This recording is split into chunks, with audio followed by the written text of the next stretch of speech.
as to social issues, entertainment, sports, and all the trending stories live on our mobile app and across all socials from Monday to Friday, 7 a.m. to 10 a.m. With me, Pakwesi Omare, Regina Bliss, Deborah Adoso, and I am Esinal Fiagbedu. This is Ghana Talks Breakfast Show.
Your morning companion.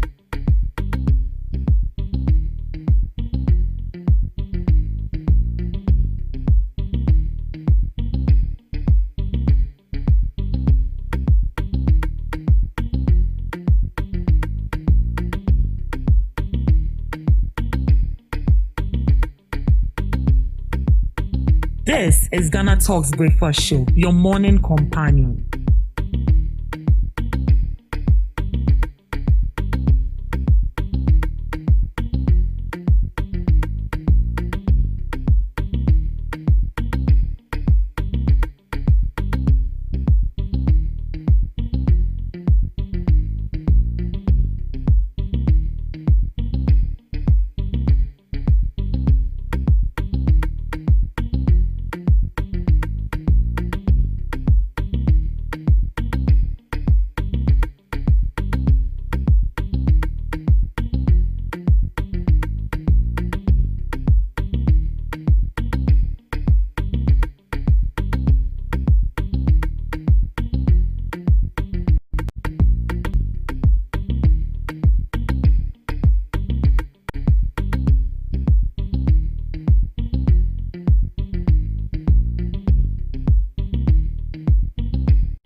Thank God it's Friday. It's a beautiful brand new day, and you are welcome to the Ghana Talks Breakfast Show right here on Ghana Talks Radio. This is the news review. Right here, we bring you all the latest headlines making waves in the news, from business to politics, from sports to entertainment. We got you covered with the most relevant stories and informed perspectives on issues that matter to you every morning, right here on the Ghana Talks Breakfast Show. My name is Ruth Esenam Fiagbedu, and I'll be serving you breakfast this morning with Miss Regina Bless and Miss Debbie Adoso. Miss Regina, how are you doing? I'm fine. Miss Debbie, how are you? I'm good. You look good. Thank you. Friday wear. Who brought the Friday wear? Yeah, the last time during the discussion in the studios, one of the commentators said that it was Kufuor that brought Friday wear, that said that every Friday workers should wear Friday wear. I don't know how true that is. And when John Dramani Mahama also came, he said Wednesday should be for Fugu. Check. I don't know Kabani who brought sleep. it, but then Friday we have been in existence For long. quite some time now. Even a very long time. During school days, every Friday we have Friday wear, not necessarily like African print, but there is always a Friday wear that has to do with check. Some people wear checks on Friday. My school like this on Wednesday we have a wear based on your what is the name? You know, in school we have is it houses and all that. So on Wednesday you wear your house color, then on Friday you wear the Friday wear. I see. Miss Gina, how are you? I'm good, your side. I'm fine. I actually thought it was going to rain yesterday. Yeah. The way I was so excited. Sorry. Me, I said that it was because of my mother. That's why it didn't rain. Oh yes, because immediately he started drizzling, she has gone to take her gagba. I'm like, why? Wait. Because now the water issue, not on multi-pipe. Yeah, so you have to find an alternative. You guess it. Or can't be 99 channel. Right, let's get into the news. OSP files stay of execution after court orders AG to take over prosecution. The Office of the Special Prosecutor has filed a stay of execution and an appeal against a High Court ruling that directed the Attorney General's Department to take over its prosecutions. The application is expected to be heard on 21st May at the High Court. The ruling being challenged stated that the OSP cannot prosecute cases without specific authorization and therefore ordered that all such cases be handled by the Attorney General. This development has already affected ongoing cases, including the Strategic Mobilization Limited (SML) case involving former Finance Minister Ken Ofori-Atta. Another affected case involved Mustafa Hamid in matters linked to the National Petroleum Authority (NPA). Both cases have been adjourned to May 26th as the courts wait for clarification on whether the OSP has the legal authority to prosecute independently. The latest move by the OSP signals its determination to challenge the ruling and defend its mandate as the legal battle over its powers continues. So this is a new development on the case of the OSP and the Attorney General. And the OSP has filed for a stay of execution after the court orders the AG to take over prosecution. And these have actually affected some cases that the OSP is actually handling. That has to do with the SML case involving former Finance Minister Ken Ofori-Atta, and also the case which involved Mustafa Hamid in the matters linked to the National Petroleum Authority. And both cases have been adjourned to 26th May as they wait for the court to clarify on whether the OSP has the legal authority to prosecute independently. So that is it. Miss Virginia, it's like Ken Ofori-Atta, I'll be funny with you. Because looking at this whole issue, not just Ken Ofori-Atta, but the cases that the OSP and the cases that we are all so interested to see what the update is. It actually looks like, as it looks, the OSP will have to leave those cases. But well, we are still waiting for the Supreme Court to give its judgment as well. But as that's, the OSP has filed for a stay of execution. So with the OSP, what's that thing? Signing stay of execution. Filing for stay of execution. In other words, to either hold or pause the directive given by the High Court. By the High Court.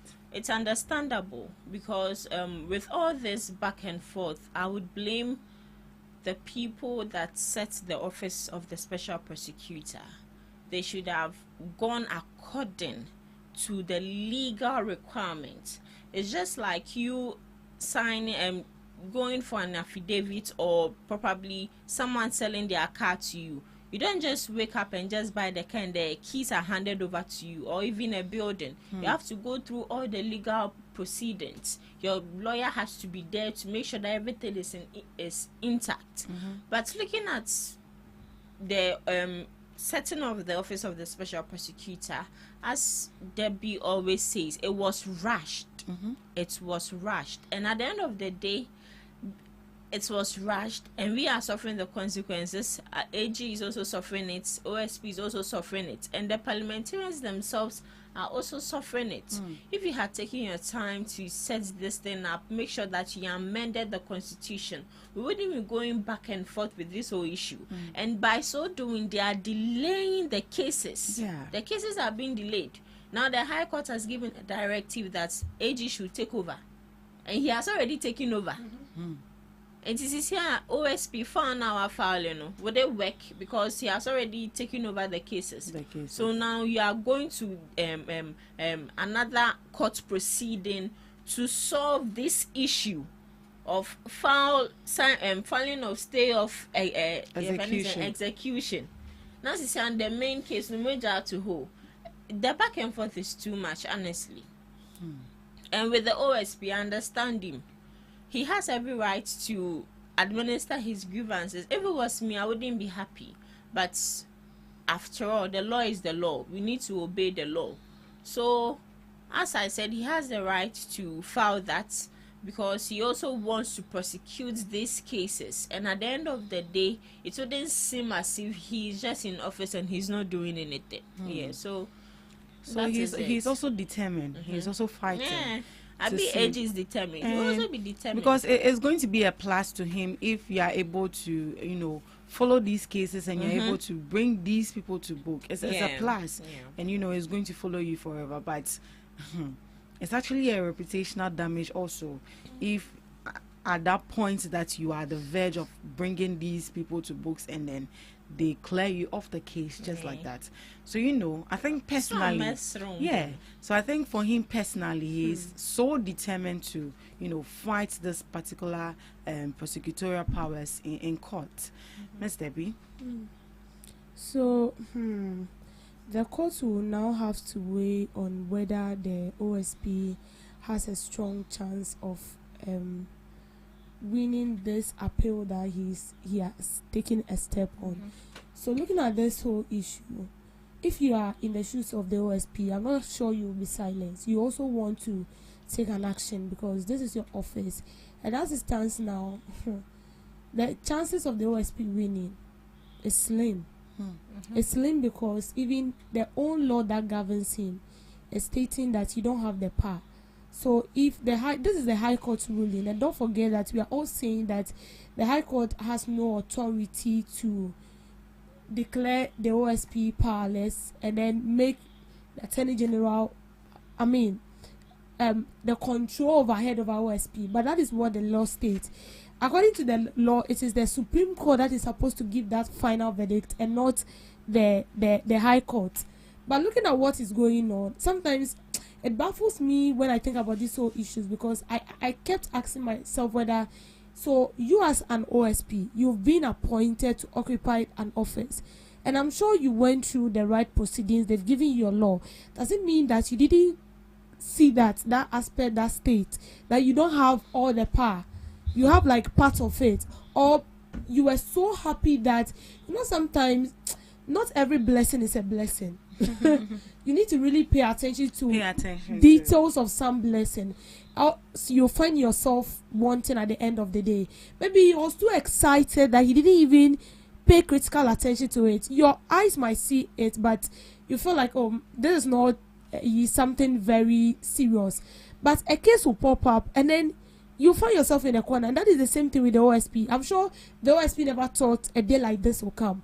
But then he touched the wrong tail, and then the wrong tail has to also retaliate. And that is where he is today. But the truth is, like this whole issue, no, we have no right to absolutely blame the OSP. When it comes to him prosecuting, we know that he hasn't done anything. I mean, should I say anything resultable? I don't know whether my English is correct though, but we've not seen any result from his office. That is right. But we have no right to blame him because he wasn't the one who drafted the law. The law was drafted by some group of people, and those same people were the people who drafted the law concerning the Attorney General. So they were supposed to correct that minor mistake, but they didn't do it. So with the OSP filing a stay of execution, he just wanted to tell them that you have to hear my own side of the story. This issue needs to be debated on. Because see, we are trying to fight corruption. And then as it stands now, all the cases that the OSP has embarked on or is in progress with has come to a halt. And then it has been shifted to the Attorney General. So which means that, as Regina said, what was the name? Ken of Oriate's issue has come to a halt. So if the Attorney General will now have to start a fresh investigation on that issue, which means that Ken of Oriate because with the OSP issue, when the special prosecutor started, that was from last year. When they raided Oforiate's house and all that, up till now, Oforiate Yenchene, and his case is not, we are not even certain of whether that man will come back to Ghana here or it's going to be a 9-day wonder. We don't even know. So, declaring the work of the OSP null and void, it means that OSP Nuwa and then the state resources that was used to back him or resource his office, it has all become a waste now. So, we'll need another money to source the Attorney General to start a fresh, investigation on these new cases. That's also a waste of taxpayers. A waste of taxpayers' money. Yeah. So I think these are the petty things we need to pay attention to. If we are serious about fighting corruption, this shouldn't be an issue. Yesterday, one communicator was saying that the Attorney General should have even backed the OSP, just like we were all saying. Because you know you are all into this together. You should back him and even defend him that, see, if we really want to fight corruption, then you just give the power to him and then let him go ahead. But have you seen the Attorney General spoken since this issue has popped up? It is only his deputy, Srimsai, who has actually spoken. We haven't heard from the Attorney General. But I feel this whole issue, OSP wouldn't be quiet. Definitely he will retaliate. Because if you are taking his powers, then it means that the OSP as it stands now is useless. So what is his use? We should scrap it. Let's proceed. Educator could face prosecution under anti-LGBTQ+ bill, Sam George. Member of Parliament for Ningo Pampam, Samonate George, says a social commentator known as Educator could face prosecution if the proposed Human Sexual Rights and Family Values Bill becomes a law. Speaking during parliamentary discussions, he argued that individuals who publicly identify as LGBTQ+ and are seen to promote such activities may fall within the scope of the bill.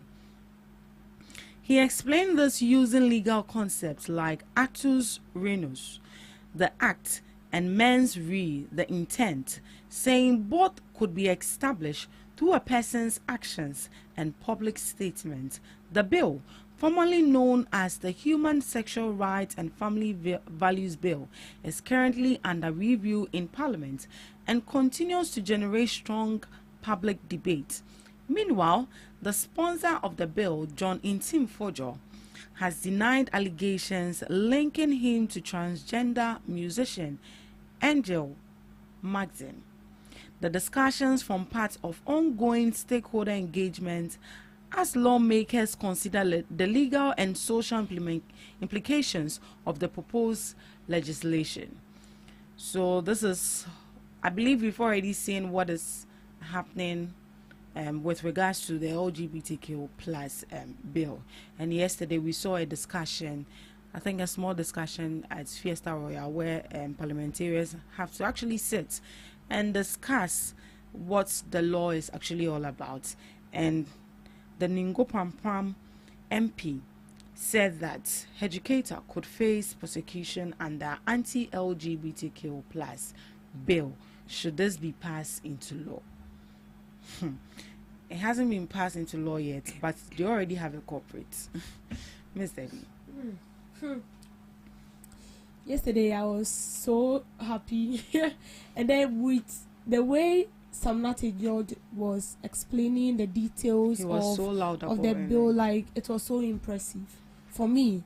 In as much as we all bashed him some time ago because of how harshly he responded to the call from citizens on why he was quiet on the LGBTQ bill, the same bill he was advocating for. And yesterday he really showed that he wasn't quiet, but then he was on break and now he's back. And then he said he's there because his constituent pushed him there. And so I was quite happy, but with what he's saying is true. If this bill is being passed, trust me, even the guys who dress like female to create content will be arrested. And that is what we need. Discipline. If you want to create content, there are other ways you can create content to earn money. You don't dress like male. You see, sometimes we do things subconsciously and then it affects us negatively without we even noticing.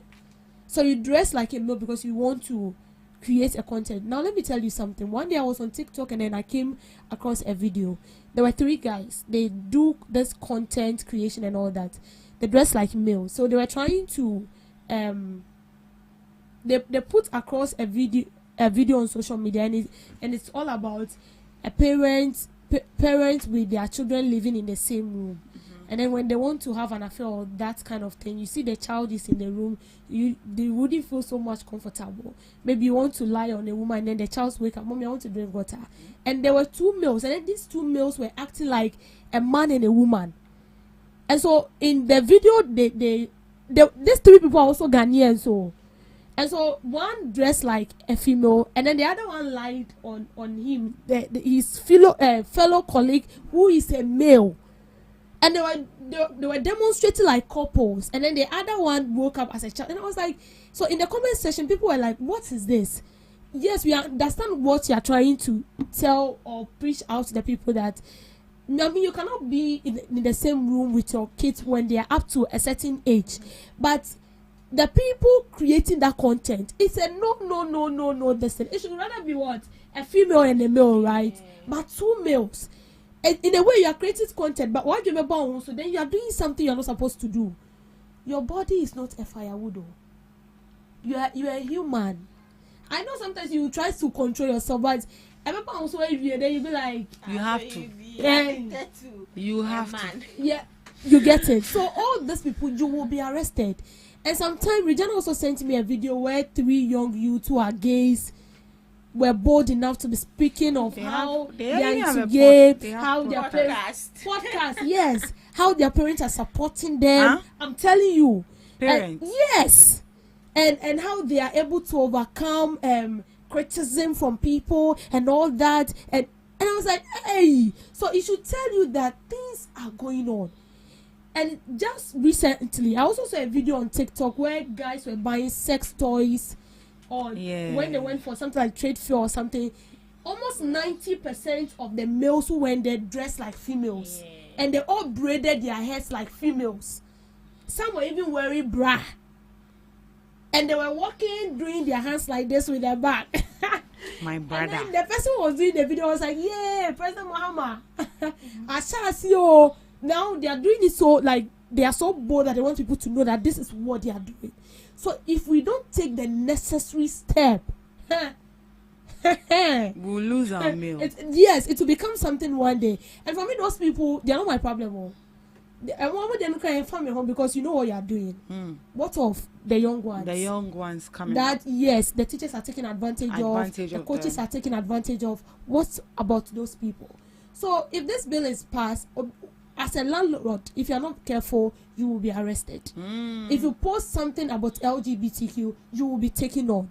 Even if you are saying something that you don't really mean it and it's about LGBTQ, you will be taken on. And I like the fact that some judge said he made reference to other African countries that passed the law, and then he was like, see, even these countries that passed the law, it never affected their economy.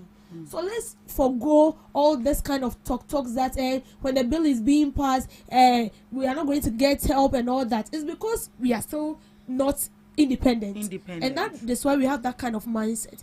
And I'm all for that. If this thing is true, President Mahama needs to take his pen, sign it, and open the airpen. Yeah. So hopefully, maybe by the end of the year, we are just hoping that they sign this particular bill. Right, Miss Regina, your thoughts on the issue, please. Okay, so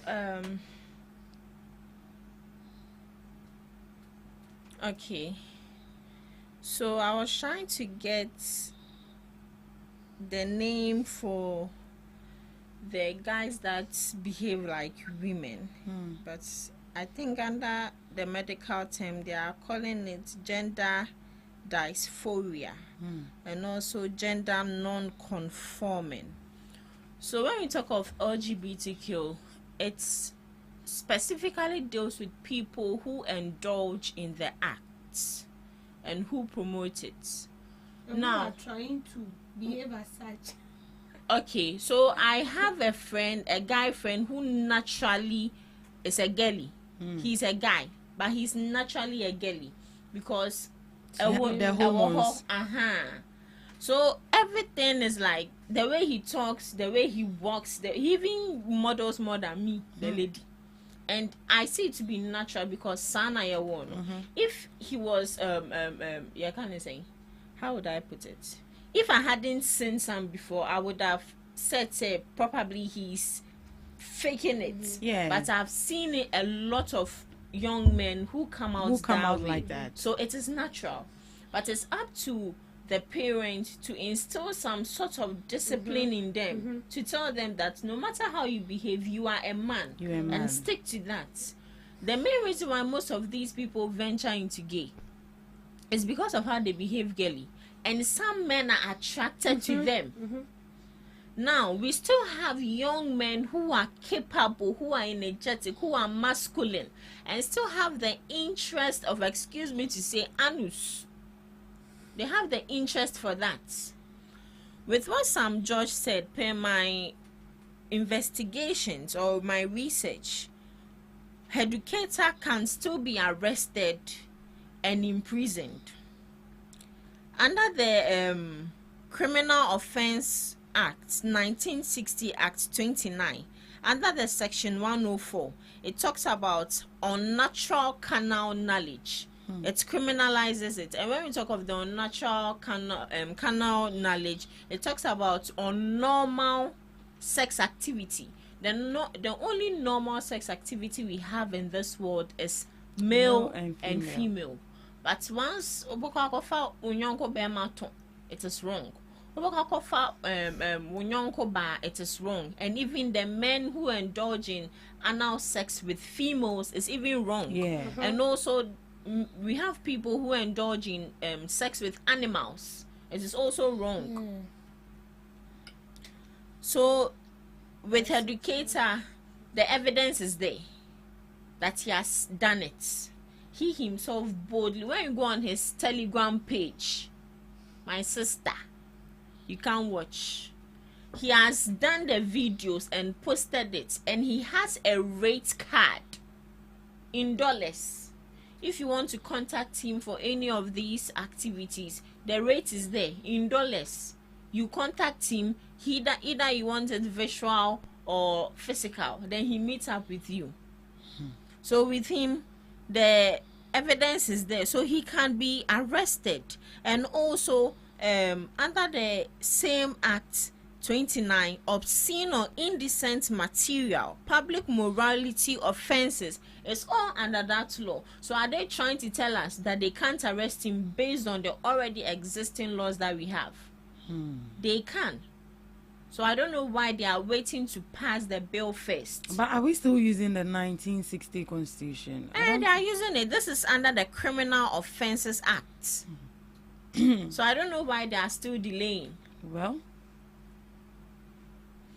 let's see. Sam George and so he has gone to accuse Intim Fojo. No, he How just can you I make went sense? to He was just- he was research just- the man. He was just setting an example of No. something. No, of something that happened or nearly did happen. You And see- he said the lady came to say that he's having an intercourse with Intim Fojo. That's Not what the he lady, said. though. So And that's he's a transgender. Yes. And Intim it's transgender, Intim sister Fojo- Oyoba. Intim Fojo clarified that he begged him. I don't know whether you saw it. He clarified. He said, "I beg you, Mr. Chair." What he's saying doesn't mean that I'm really into it. So well, He- it's already in the news, he and you've clarified already it, taken oh. it. He said it, and then the chair was like, "No," and he said, "No." He understands who the media is and their What capability we of can doing. do. Yes. Oh, yes. So he was like, "Please, mommy, me and Sana." And some George also there.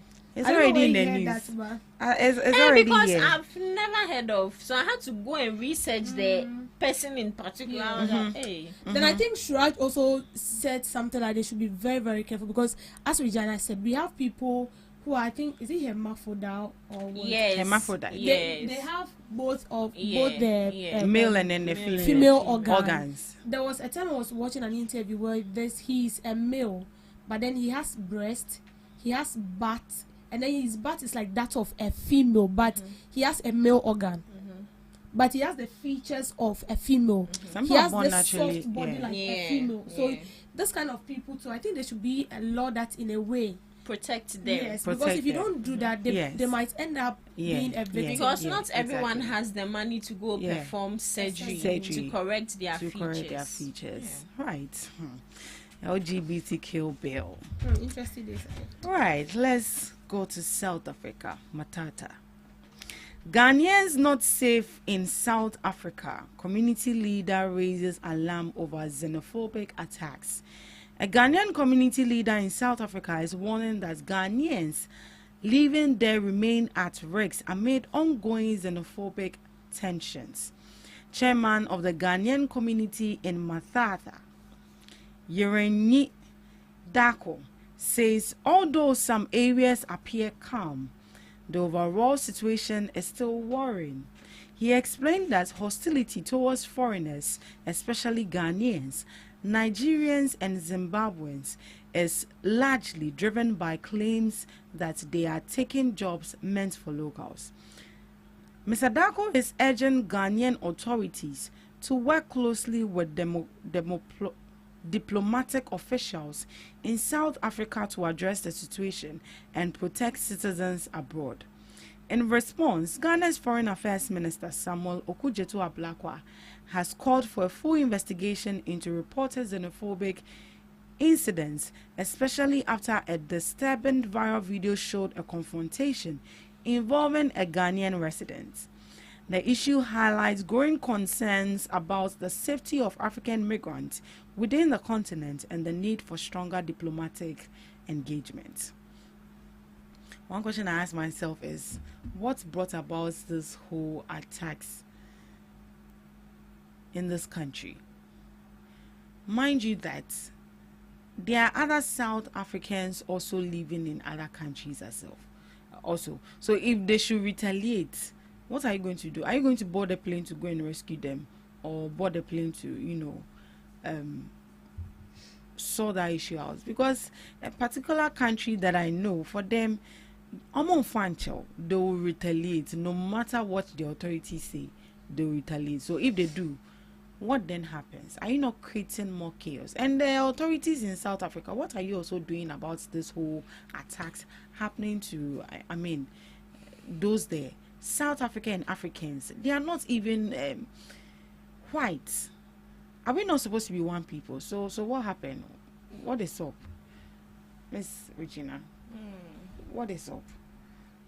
So with the South Africans, I'm very disappointed because even if these young ones are doing this currently, we have some leaders who have experienced such things, and I believe that these leaders need to stand up and caution their citizens.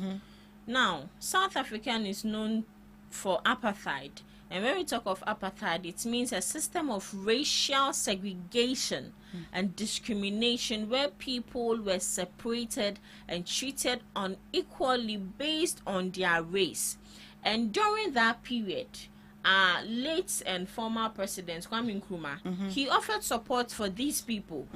First off, funding and supporting liberation movements, giving scholarships and refuge to South Africans, campaigning internationally against apartheid, and promoting African unity to end racial oppression. This man took Ghanaians' money to support these people, and at the end of the day, this is how they are paying us back. That is why I'm saying that even if the young ones coming up do not know the history about Ghanaians and South Africans, what are the leaders in power doing currently? Yesterday, Q showed me a list of companies running in South Africa and South Africans company running in Ghana here, and I was shocked.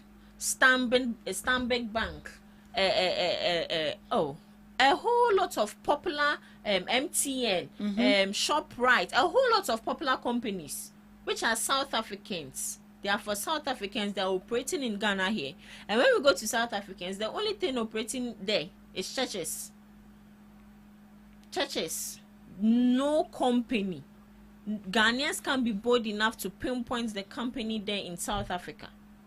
The only ones there are the individuals who go there to start up something small for themselves. Probably they got to a point where they got rich and built houses.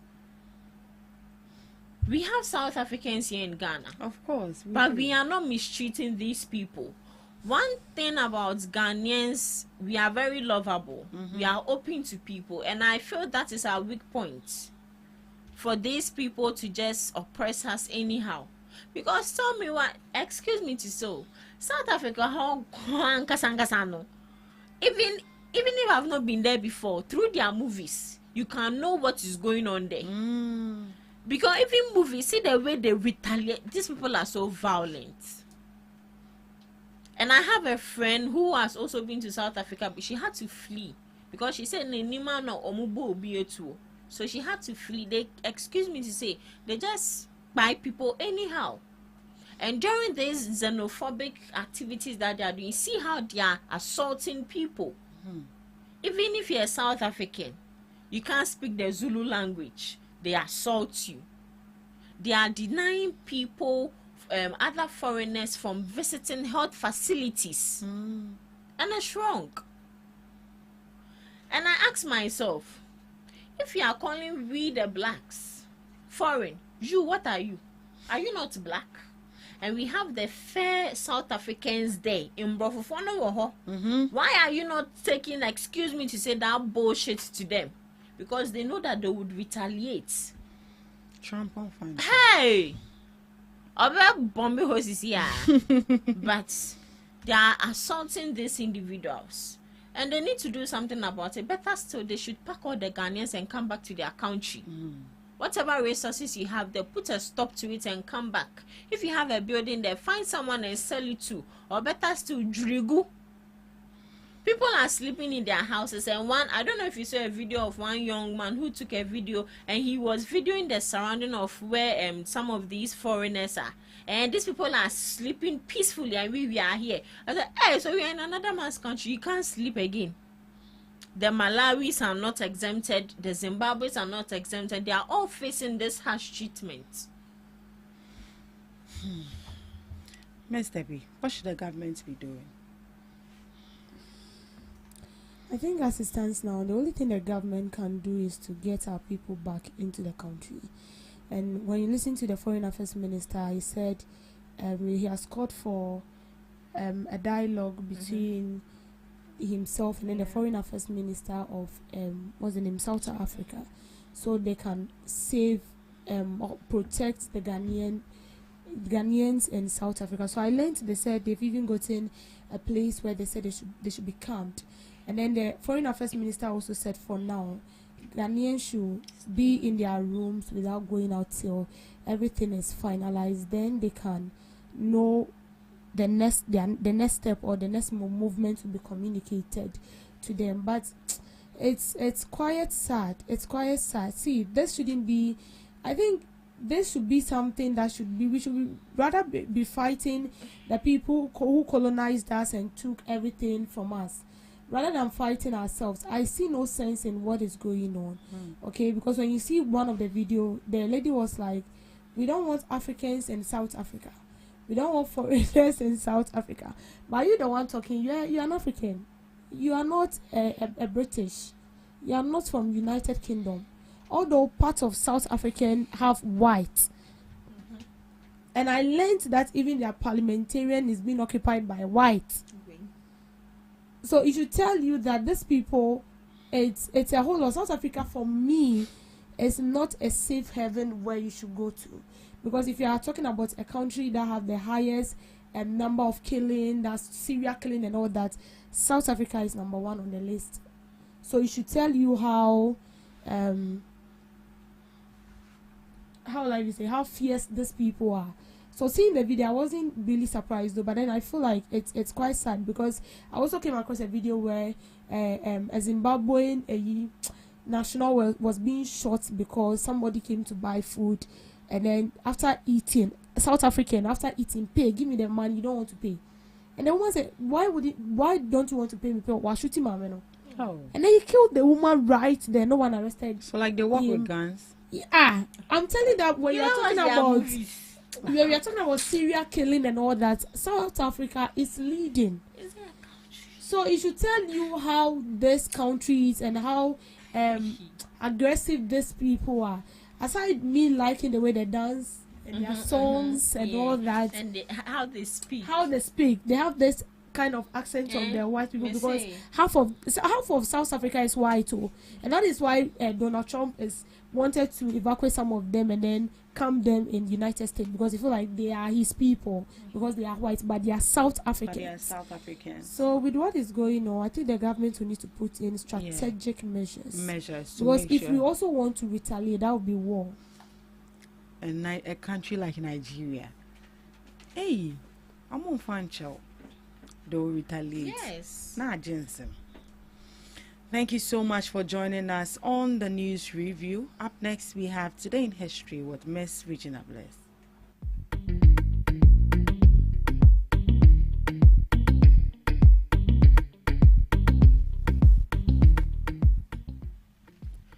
Bringing you Today in History on this day 1980.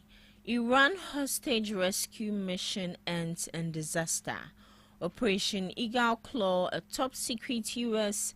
military mission to rescue 52 American hostages in Tehran, ended in catastrophe in the Iranian desert. Sandstorms, mechanical failures, and a subsequent mid-air collision at Desert 1 killed 8 U.S. servicemen, forcing an abort with no hostages rescued. Moving on, 1993 death of anti-apartheid leader Oliver Tambo. Anti-apartheid leader and longest-serving ANC president Oliver Tambo died on this day in 1993 at age 75 following a stroke and heart attack in Johannesburg. His death occurred 14 days after the assassination of Chris Hani during a volatile transition period. Tambo was buried in Benoni, Gauteng, shortly before the 1994 democratic elections. To some few global observances, Child Care Professionals Day. To honor those who care for and educate young children, it highlights the crucial work of early childhood educators, nannies, and home-based providers in supporting working families and child development. Today is World Meningitis Day. Raises awareness of a serious, often fatal disease that can kill within 24 hours. It highlights that meningitis is often preventable through vaccination, emphasizing the need for quick diagnosis to prevent long-term disability or death. Lastly, Undiagnosed Children's Awareness Day. Raise awareness for children with raw, undiagnosed genetic conditions.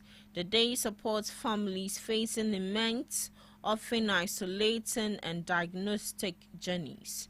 And that's all for today on Today in History and some global observances, live on GhanaTalks Breakfast Show. Thank you so much, Ms. Regina Bless, for Today in History and some observances of the day. Up next, we have Debbie's Grill. Welcome to Debbie's Grill, where we talk about issues that matter to the state, void of politics, fear or favor. Go and fix your country. We don't need you here. So this is South Africans telling our own people, Ghanaians, to go and fix their country. They don't need them in South Africa. And this has led to a lot of debate here and there. Because as everyone is debating and everyone is talking about this whole issue, we are one people, right? Africans are one people. We see ourselves as such. That is why we have a bilateral relation with ourselves. We trade with ourselves. We travel to other countries and they also have access to our country. Because we see ourselves as one people. Not because we have the same color. Because when we take other countries like South Africa, we have white who are South Africans, but they're Africans. So not basically based on the color. But we believe we are from one origin. And so we don't see the essence of we fighting ourselves, the essence of we pushing other people away. When you come to Ghana, we have a lot of other countries staying in here. We have Nigerians here. We have people from Francophone countries, they are here. We have citizens from Togo. We have a lot, and they are here. Most of them they are going about their daily businesses as if they are Ghanaians. And some of them even have our card, our own Ghana card, that identify them as half Ghanaians, but they are not even Ghanaians.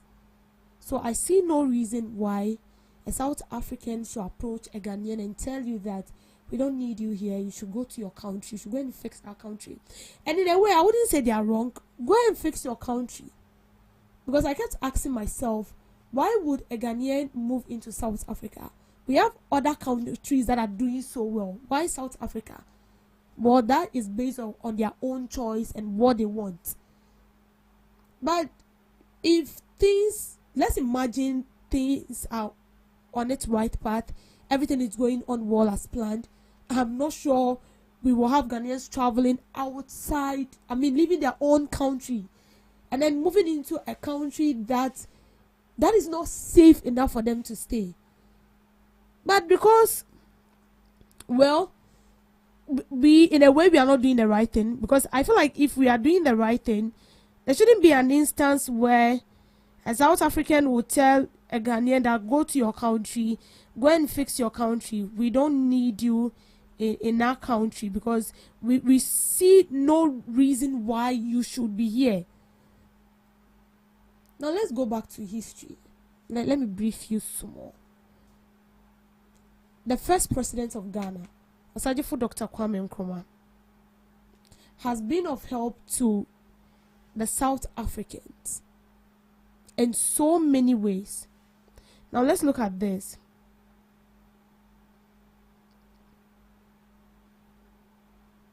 Okay, so when we talk about the apartheid system, it's a system that was legalized racial segregation and discrimination that the South African government enforced from 1948 to 1994.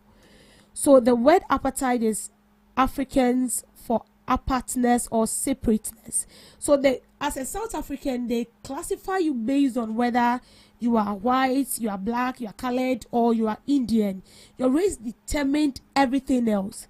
So non-white people were being forcibly removed from cities and dumped in poor townships, rural homelands, with 80% of the land was reserved for their white minority, who were about 15% of the population. Now, they have a separate and unequal services to education. So the black people who were South African had like 1/10 funding of white schools. The goal was to train the blacks for manual labor.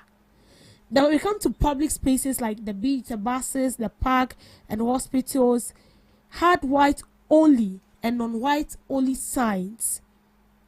Now, Prohibition of Mixed Marriages Act made it illegal for people of different races to marry. So although we are all South Africans, but when you are white, you can't marry the same person who is also a South African but has my color. You can't marry that person. Now, on the political side, only white people could vote in the national election. So black South Africans had no representation in parliament. They needed pass books to enter white areas for work and could be arrested if they didn't have one. And so the ANC, led by Nelson Mandela and the PAC, fought it after the 1960 Sharpeville and 1976 Soweto uprising global pressure. Ghana under Nkrumah was one of the first African countries to host ANC exiles, gave them passports, and fund the struggle. So when this thing became so tense, Mandela wanted to bring an end to all the nonsense going on in South Africa, because trust me, we are all Africans. Why should they be discriminatory? Because I'm black and you are white, so you have authority over me, but we are all Africans. So he wanted to bring an end to it. So he formed a group of people, let me say a party. But their life was at stake, because in a way they wanted to fight what was going on, and so they needed a place to hide. And then, as usual, just like the way they call us, Asunje, my right. So we opened the arm, and Nkrumah has to take them in. So we took them in, let me say, as refugees, and then we gave them a place, a safe place for them to hide. And even money was handed over to Mandela. So financially, Nkrumah helped them. And then it got to a time we're supposed to even give them our passports so they can travel. So it should tell you that Ghana have been of help to South Africa back then, when I wasn't even born. So the history between South Africa and Ghana, or there is a cordial relationship between South Africa and Ghana. So this shouldn't be something that would even separate us. Looking at the video that is circulating, it's so pathetic. And in a way, I felt very bad, and I still felt bad for being a Ghanaian in a way, because I feel like we can even do more. Why should I take my bag and travel at the first place?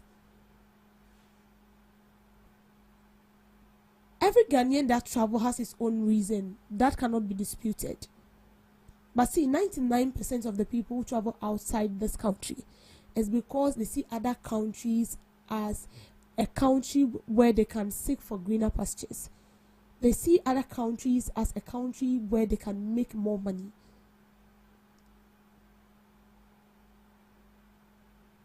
And then they end up finding themselves in danger. And then you see a black telling his fellow black colleague that I don't need you here. We don't need Africans here. And I also saw a video where some of them were being beaten. They locked the shops of a lot of African people. You see, when we do this, we are giving upper hand to this Western people to mock us. It wasn't so long when President Mahama buoyant and then make the whole African, all of us, he made every African proud. Because we needed to be known that they cheat us. They said they were colonizing us and all that, and at the end of the day, they took away part of our resources, 99% of our resources away. And then after we are trying our possible best to build this kind of relationship among us as Africans, we are rather worsening the whole thing. And I don't want to believe that these people are being paid to do what they are doing. I don't want to believe it. How do we fight these people if we are divided as Africans? How do we fight them? And if all these people that were being attacked in the South Africa wants to retaliate, and they say Africa yegu, there wouldn't be peace. Because if we also want to retaliate, it wouldn't be nice. We have South Africans in Ghana here and they are working. They have their business operating in Ghana. And the same way we have Ghanaians also in South Africa. So if you feel like Ghanaians being in South Africa is a threat to you because they are taking over your jobs, they are taking over what belongs to you, and so the only thing you can do is to treat them in such a harsh manner, then it's bad. It's uncalled for. Then let's also say the same thing here and shut their shops, throw them out without giving them a penny. And let's see whether Africa will be a safe place for all of us to stay. That is not what we want. We want peace. The Africa that Nkrumah visioned to be born into reality, the unity he wanted Africans to develop. Let's do that. This is simple. Because I see no reason why we should be attacking each other. It doesn't really make sense. So imagine you want to take something from someone, and then the person doesn't want to give you what belongs to you or what is for you. And then the person, the other party you are supposed to collaborate with to get what you want, you are now fighting with that person. What are you trying to tell the main person you are going for your property from? Automatically, you are telling the person that I'm not serious. Whatever I'm requesting from you, you keep it. Don't give it to me because I don't even have the capacity to manage it. That is basically what you are telling that person. And that is not what we want as Africans. It's better this is being stopped. The authorities of South Africa caution their people and the right thing is being done. Else, what we'll see from now wouldn't be something good. Thank you for making time with me on the screen.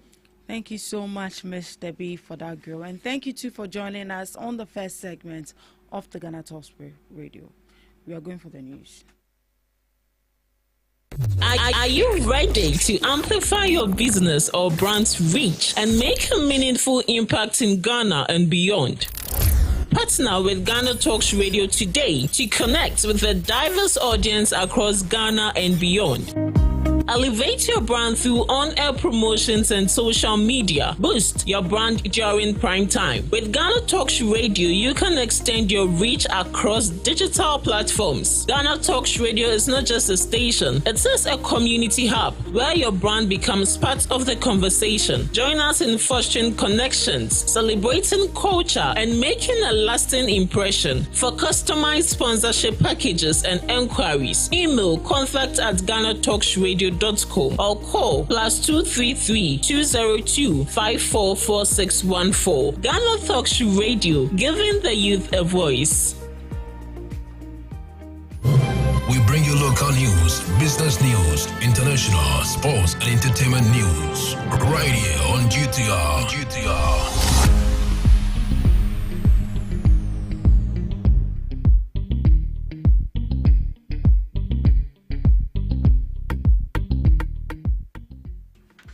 Welcome to the morning news update on GhanaTalks Radio. In today's news highlight, Vice President credits public financial management reform as inflation drops to 3.2% in March 2026. Commission on Human Rights Administrative Justice urges Parliament Legal Committee to consider human rights concern and anti-LGBTQ plus bill amendment. Kumasi resident demands tougher immigration enforcement after 606 undocumented migrants arrested.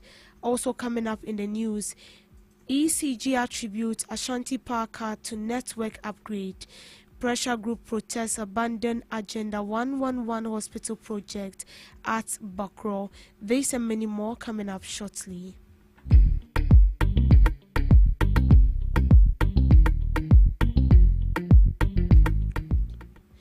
To our very first story, Vice President Professor Nana Opoku-Agyeman says inflation dropped to 3.2% in March 2026. It is due to deliberate and stringent public financial management reform. According to her, the decline, along with other recent economic gain, is a result of disciplined fiscal policy, improved revenue mobilization, and tighter controls on government expenditure.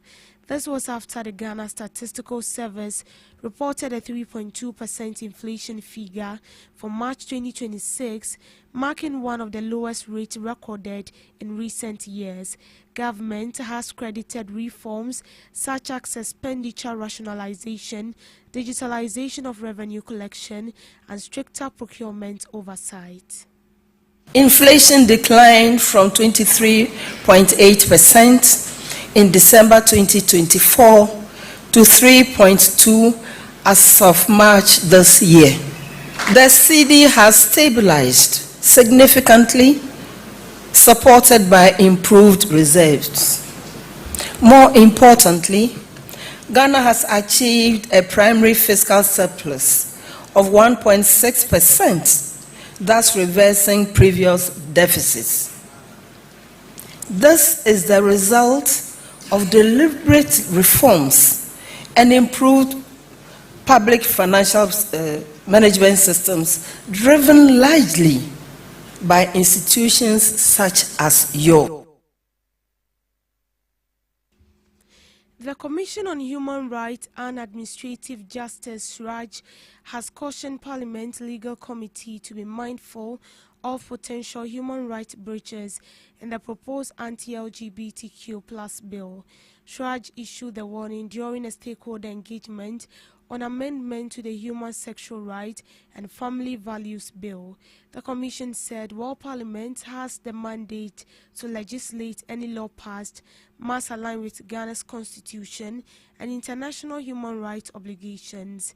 It urged lawmakers to carefully weigh provisions in the bill that could infringe on rights to privacy, expression, and non-discrimination.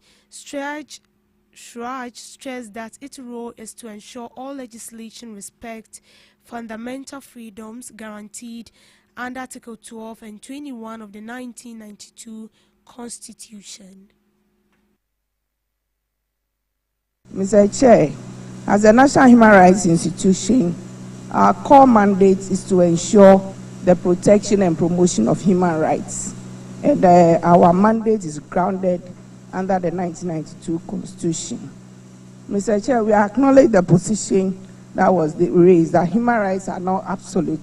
But however, we also want to put on record that human rights encompasses the principles of justice, the principles of fairness, and also human dignity. And so on that record, we want to also appeal to the House that as you consider the clause by clause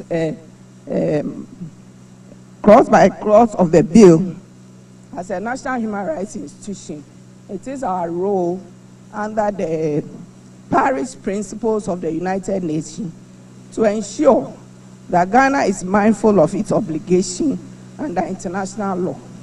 Again, issues of public health is a very key principle when you come into human rights consideration.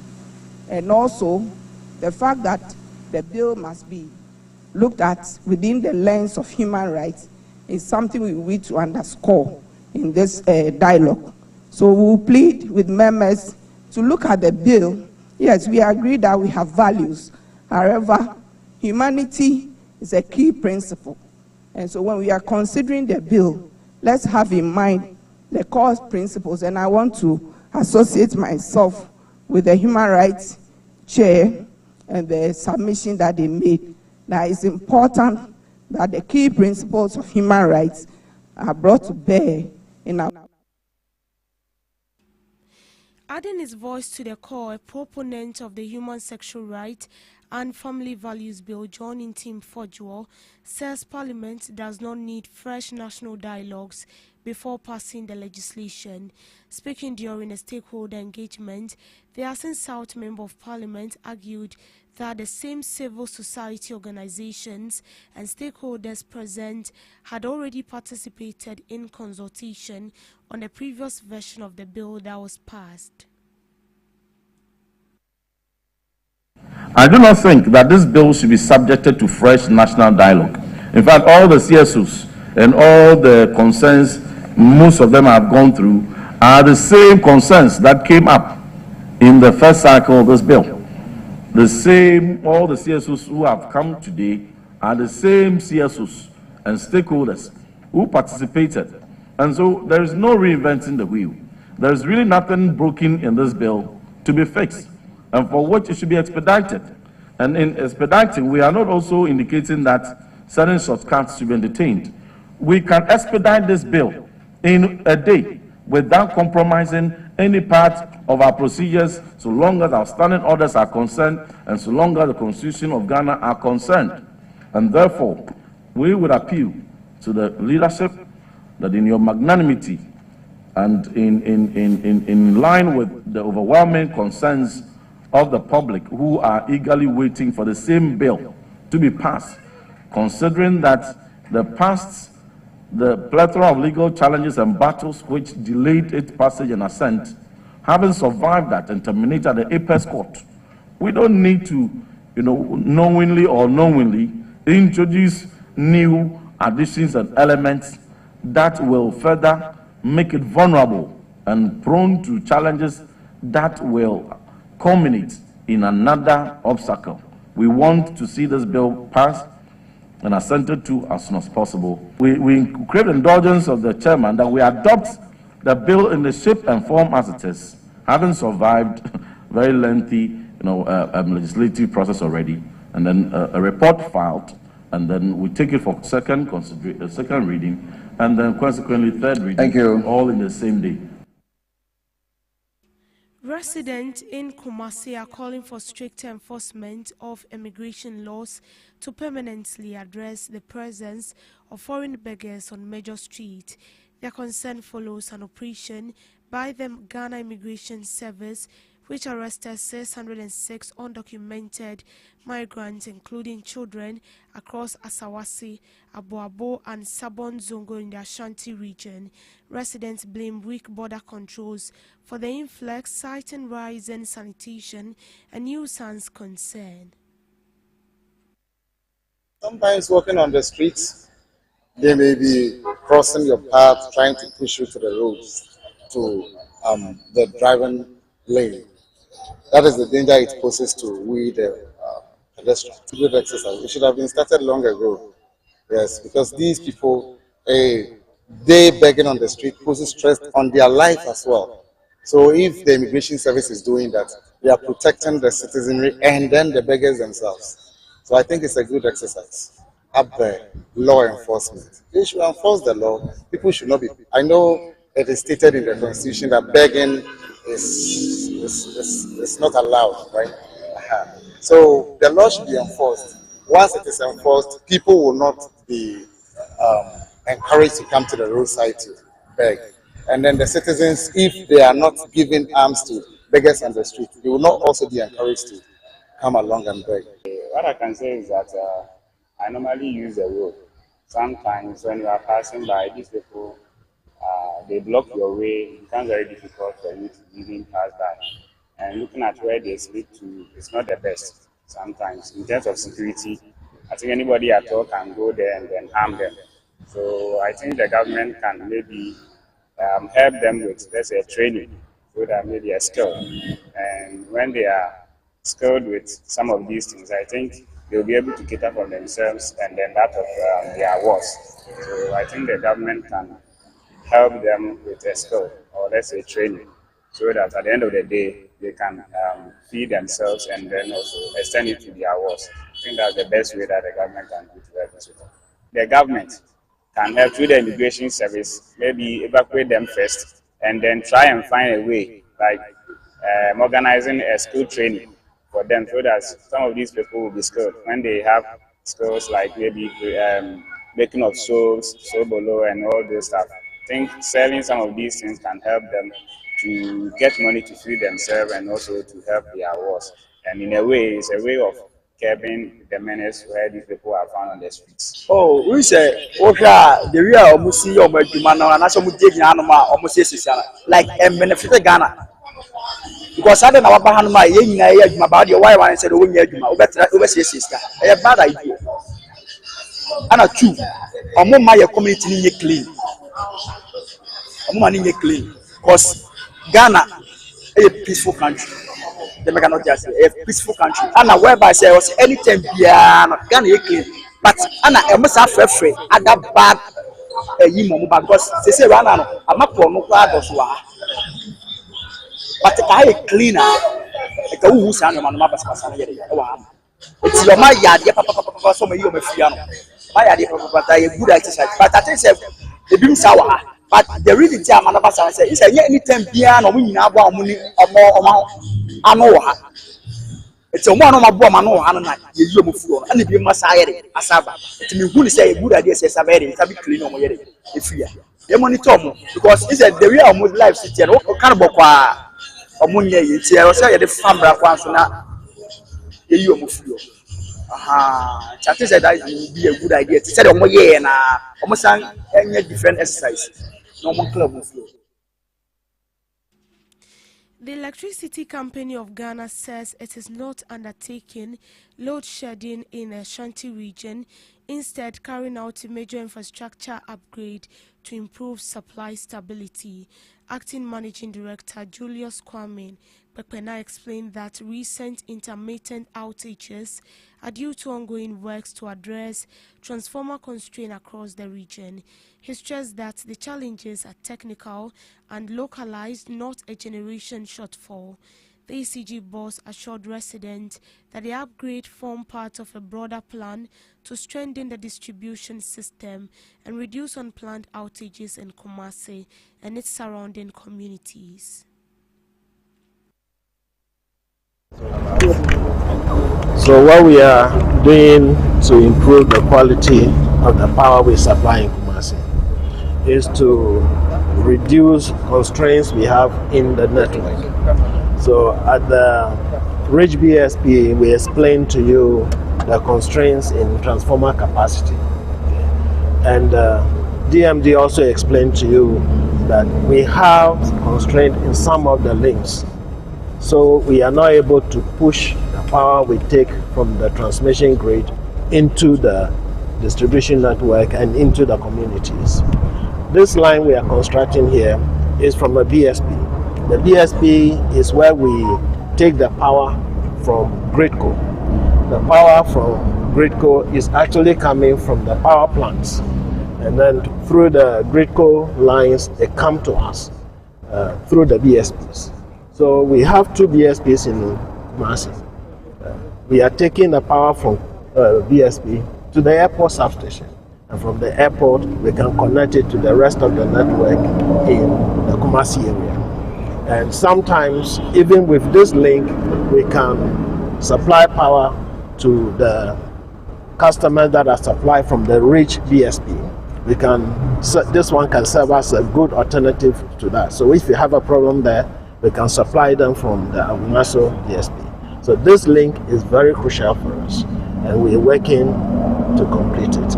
I will hand over to the project manager who can explain to you where we are in the construction. So it's very difficult to tell you, give you a timeline on the third BSP, because it involves working with GRECO and the government. And we are right now in the planning phase. Okay. We plan, then we secure funding. Because we haven't yet secured funding, we cannot give you an exact timeline. We are not experiencing load shedding because we have enough generation. We are not experiencing doomsday. Once in a while, we have constraints in our ability to move the power to customers. And when that happens, we need to take some people off, or the line goes off by itself, because we have devices that control how much power is going out. If what is demanded on the network is more than our capacity, then the devices will go off, will take the line off. So we are not experiencing load shedding. So far, if I tell you how much is involved, it's a lot. But we are prioritizing it, and we are taking. The pressure group has staged a protest over abandoned Agenda 111 hospital project at Bokro in the Hunter West municipality of the Western region. The group, made up of resident and youth activists, marched to demand immediate resumption of work on the facility. They said the site has been left idle for months with no contractor present. According to them, the delay is denying communities critical medical services.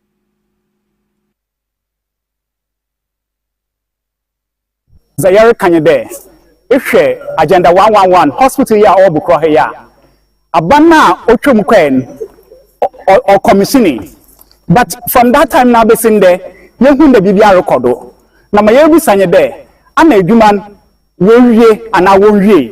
But don't say we don't say won't ye. Nti yebu sa abana what the CCRN. There say eduman won't ye ya waka hen. Na wo ye kanwa eduman obezimuma ye use hospitally. If Bukro ha na nimpotema bebre na so woyara what to kan what kwechi ansana we kwanya yarehwe na so hospital wa haraza na nche onhia mpo de obofo ka na wako nti yesre aban de mraso de odo boy hospital ma nya na ye wo Ahanta West na ne nkwado yenya kwan wo ayarsabia ha on cherry bia the deputy minister of health at the floor of parliament kade hospital we the regional minister Western regional minister also at one platform also hospital we and as advocacy for citizens Ghana no you feel that there is a conflicting report in government speaking into the media or there the media no baha na ya ba kire there say adeno we another we na say we abadu no so aba no kon there omboy adena no na omanfo ni nya ho fa so na we so a abadin ye betim ya ye ne de abo aba no nti saban ka hospital yo sie ya won media wo ha dey wo wie ya mo podo kan ne den ere ni abrepa papa because won cross bebre we na kwem cross bebre no wo ye ne chen wo bre so ayarehwe bi fi cross wo bebre o se fa no koso no so me bi wo bebre po no wa hwe no nkwa se nya me ye na adom ni bi we na hanta ha obabo he nti ye se ga na aba ne de ye se ye MP de ma wa be yo mbo wode no mbo he na Ahanta abikasi a wa be ya me he ni ombo ye na ombo Ahanta ye ka yo hospital ka so ombo ye no ti be fi if you dey na awa ka na mo ko bi fi fa me so de mo ndu na mewu nti se nya me ye na adom na se ye ne du wa ha de ya president ombo he na onye de.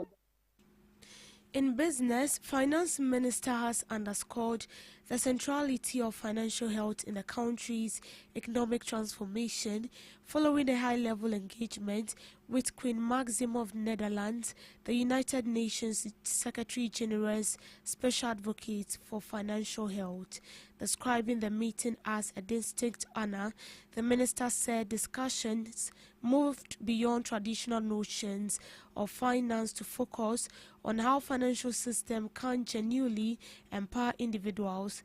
Dr. Forsen emphasized that Ghana's economic philosophy is evolving to prioritize lived experiences of citizens rather than relying solely on macroeconomic indicators.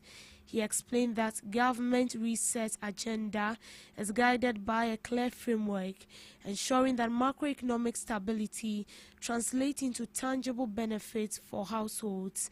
According to him, the government is committed to reshaping financial system to be more inclusive, accessible and responsive to the needs of citizens. Dr. Forson retreated that Ghana's long-term objective is to build an economy where inclusion is practical, participation is universal, and no citizen is excluded from opportunity. The engagement formed part of ongoing efforts by the government to deepen financial inclusion and advance policies that promote resilience, equity, and shared prosperity. To sports, newly appointed Black Stars coach Carlos Queiroz had admitted managing the senior national team is his biggest challenge after working with 8 national teams, but ready to deliver. The 73-year-old tactician has been hired on a 4-month deal as a replacement for Otu Addo until the end of the FIFA World Cup. The experienced coach, who has less than 50 days until the global showpiece, is tasked with stabilizing the team after 4 successive defeats under his predecessor Otu Addo. Ghana have been drawn in Group L for the World Cup, where they'll face England, Croatia and Panama. The Black Stars are aiming to reach the knockout phase for the first time since their historic run in 2010. In showbiz, the husband of gospel musician Celestine Donkor has alleged their home was raided without a warrant. In an interview, he claimed security personnel entered their residence unannounced and without presenting any legal authorization. He did not name the agency involved, but described the incident as an invasion of privacy and a breach of due process. According to him, the family was left shaken by the incident and is demanding answers from authorities. He insisted that no prior notice or court order was served before the entry. The alleged raid comes amid growing public concern over unlawful searches. Neither the Ghana Police Service nor any security agency has officially responded to the claim as of press. Attempts to reach Celestine Donkor for comment were unsuccessful. However, the family says it's consulting legal counsel on the next steps. On global updates, Sierra Leone has signed an agreement with Shell that allows the oil major to conduct advanced geological and geophysical surveys across multiple offshore blocks, the country's petroleum directorate said. The Reconnaissance Permit Agreement covers an area of approximately 20,600 square kilometers and includes basin modeling and petroleum system analysis. The program, similar to one signed with Eni last October, is expected to enhance understanding of Sierra Leone's deep water hydrocarbon potential. The permit will provide a data-driven framework for technical evaluation and potential future participation in licensing opportunities, the Petroleum Directorate of Sierra Leone said. Shaw said the company routinely deals with the government through non-binding agreement to access data and assess potential opportunities. However, this does not signal any commitment to proceed, and further steps will depend on regulatory processes and due diligence, among others, a spokesperson revealed. And that's it on the morning news update. Do want to log on to all streaming platforms at Ghana Talks Radio for more news stories. I am Deborah Adoso. Good morning.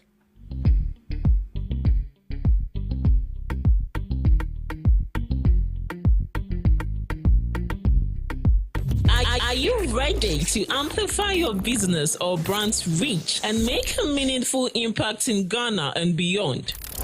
Partner with GhanaTalks Radio today to connect with a diverse audience across Ghana and beyond.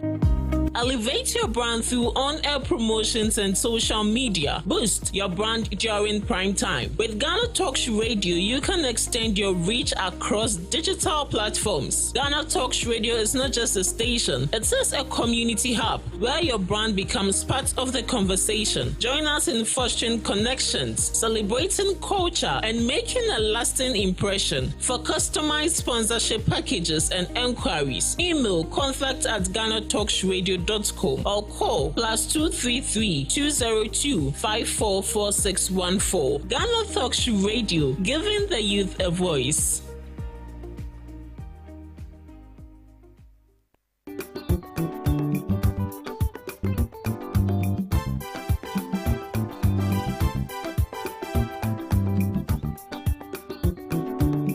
Ghana Talks Radio, UK, Abrichimemu, era from Ghana Muha at the sound system, which is spinning machine papa, a free amana never be good among Ghana Muha.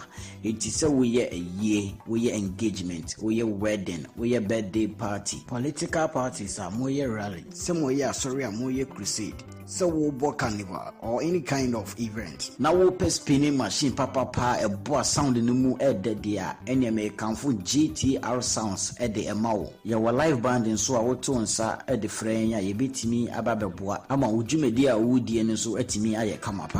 Yawa enkan pupuni mantemo anya aponchi hotel a hope pepe ena yebutu odi anse wo be frɛ mpanifo ɛwɔ 0546 960510 GTR sounds emu de angaza.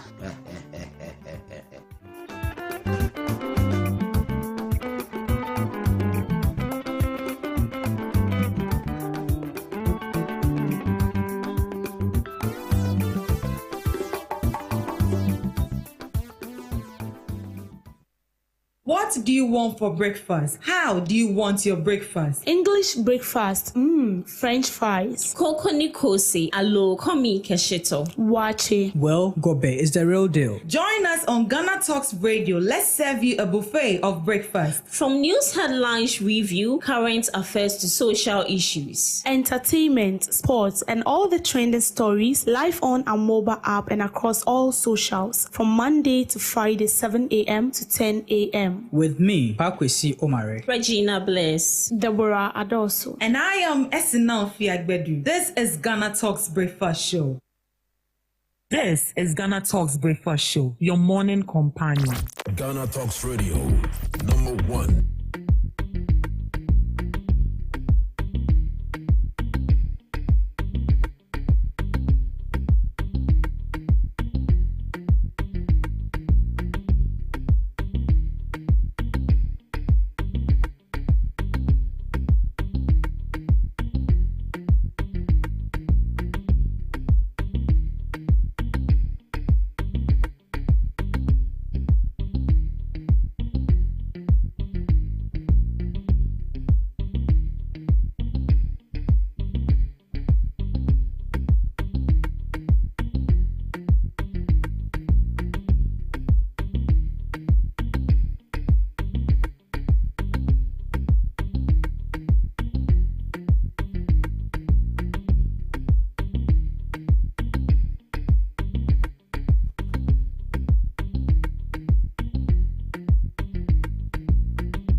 Good morning to you once again, and you are welcome to the Ghana Talks Breakfast Show right here on Ghana Talks Radio. You're welcome to the second segment of the Ghana Talks Breakfast Show, and as you know it, the second segment is very, very interesting. We come along with knowledgeable guests who are going to be delving into the topic for discussion, and they are going to share their informed perspective, their opinion on matters that matter to you every morning right here on the show.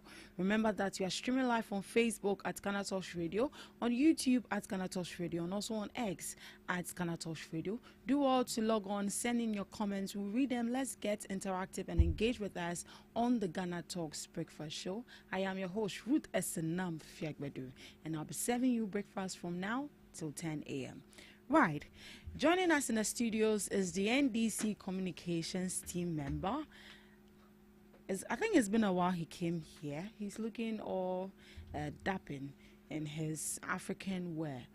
Today is Friday and I'm supposed to rep Ghana, at least wear a touch of Ghana.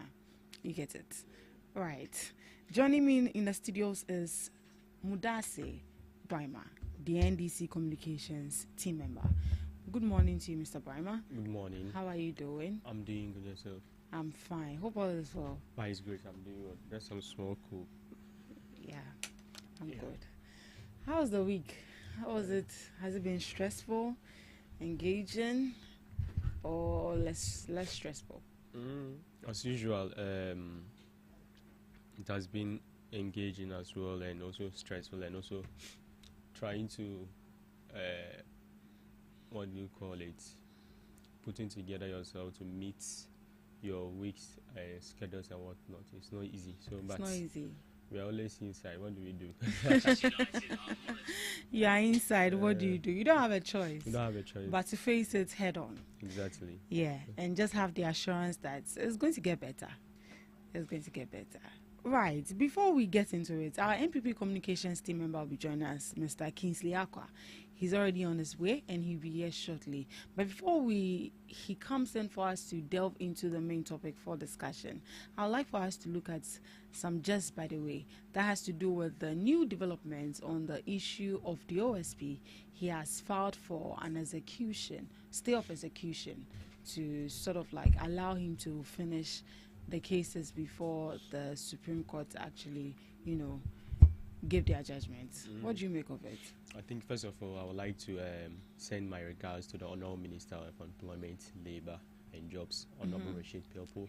He also doubles as the Minister, Member of Parliament for West Central Constituency. Currently, he's in the constituency with the Chairman General, that's the National Chairman of the party, Ketia, on a thank you tour. And I think that yesterday he had the opportunity to introduce him to the chiefs and people of West Central. So he's still on the tour? Yes, he is. He's on the tour. So he's still on the thank you tour. He's on the thank you tour. He hasn't been able to finish it up. And so, for that matter, the Member of Parliament for West Central, who also doubles as the Minister of Employment, has also go to show him to the people, introduce him to the people, and take him around as customary.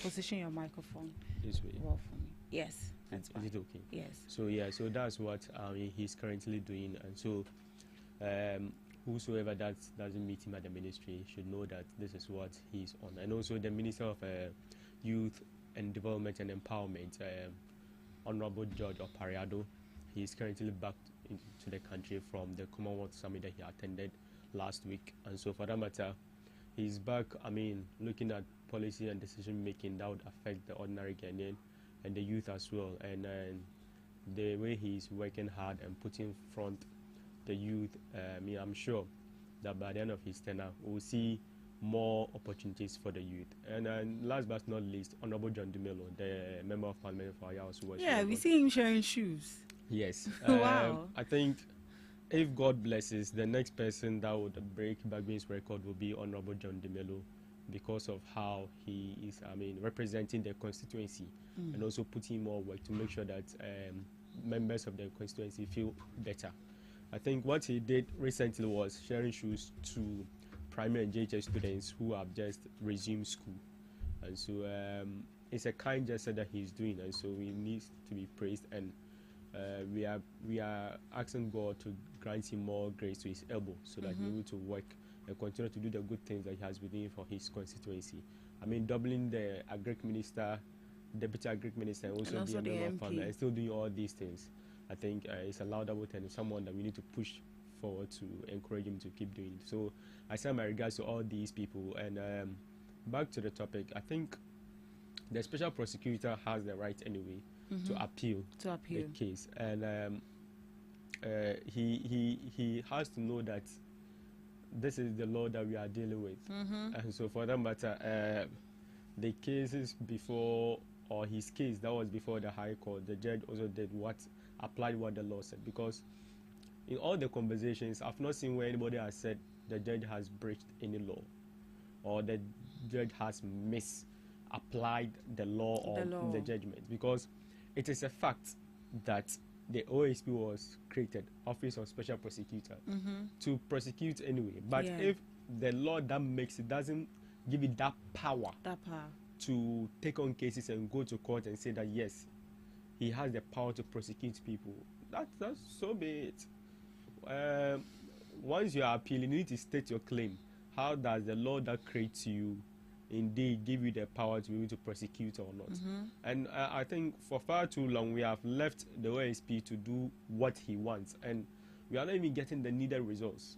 Every time there is budget allocation since Martin Amidi's era, we are yet to see even one conviction of someone doing something. But we are not saying that in our local dialect we say Chinchinachi, you must find crime, but you must be able to show some kind of seriousness to the work, in the sense that. So you don't see the OSP as being serious? The evidence show, everything shows, because if you are serious with your work, there are evidences of people committing crime in this country. Ofereta's case, you followed it until today. If not the Attorney General stepping in, probably wouldn't have gone anywhere. You yourself, you watched the man leave the country with nothing to do, nothing to show for. He has been in there giving you excuses, telling you he wants online, interview. He wants this, he will come at this. So it clearly tells you that even the power to even influence state institutions, to even rally behind you in solving certain things, you seem not to even have it. Because if you couldn't, at that time, you said you contacted immigration, they didn't mind you. Ghana Police Service, they didn't mind you. In getting Kenneth Ofereta, so that Kenneth Ofereta will not be able to go. That means that, like, where is your competence? Where is your ability or capacity to lead that office? So it's high time he looked at all these things. And even if the cases that are before you don't finish it, leave it and let the Attorney General take over. We are all lawyers, and so for that matter, the cases that the Attorney General will be able to take, he'll be able to man such, defense you are going to man, or let me say, how you are going to prosecute the people. So appealing to, I thought he would even appeal for the ruling to even overturn, but he's interested in the cases that are left for him to, it's on to him.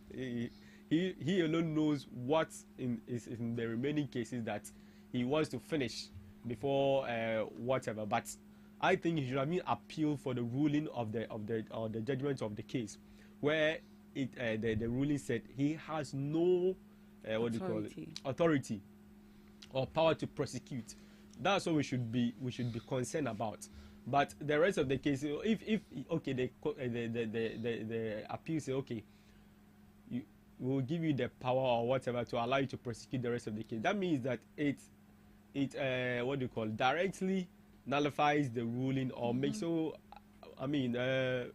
He should go. For the main goal, to make sure, because right now the office has come to stay. His Excellency John Dramani Mahama, the President, stated categorically that the office of the Special Prosecutor has come to stay, for that matter, he will leave him to do his work. And I've not heard of the how he used to talk about people interfering in his work, how he used to talk about he not having the resources and whatever. Today he has so many resources, from cars to whatever that he wants, he has it. So it is expected that he does the work and do it very well. And that means by making sure that you prosecute people, you follow cases, you do proper investigations, and go to the courts to make sure that the cases that you are presenting are going on well, so that Ghanaians will know that our taxpayers' money that we have been giving to your office is not a waste of our resources. It's a show that, because corruption in this country, according to the Institute of Economic Africa, by 2025 is around 9% in this country, although it's not that much, but it shows that it's one of the things, or the canker that we must deal with, because 9% equals to 10%, and that's huge. If you're able to correct these loopholes where government officials would man state institutions and want to just create loot and share, take away so much. There are so many things that he has to look into. The National Cathedral is one. The monies that have gone $58 million. What it can do for this country, we don't know what happened to it. Palugu Dam is also there. They built Palugu Dam. We don't know how far it has gone. We have one district, one factory. We have one village, one dam. All those things, monies were spent. Monies were, what do you call it, dissipated for them to be, for some things to be done. Look at recently the Auditor General's report of people, requesting for maize. Maize has not come. Money has been released. What do you call it? I learned even a former Defense Minister, Procurement Authority. He was also at the Public Accounts Committee. He gave out money. Cars have come, zero. So all these things have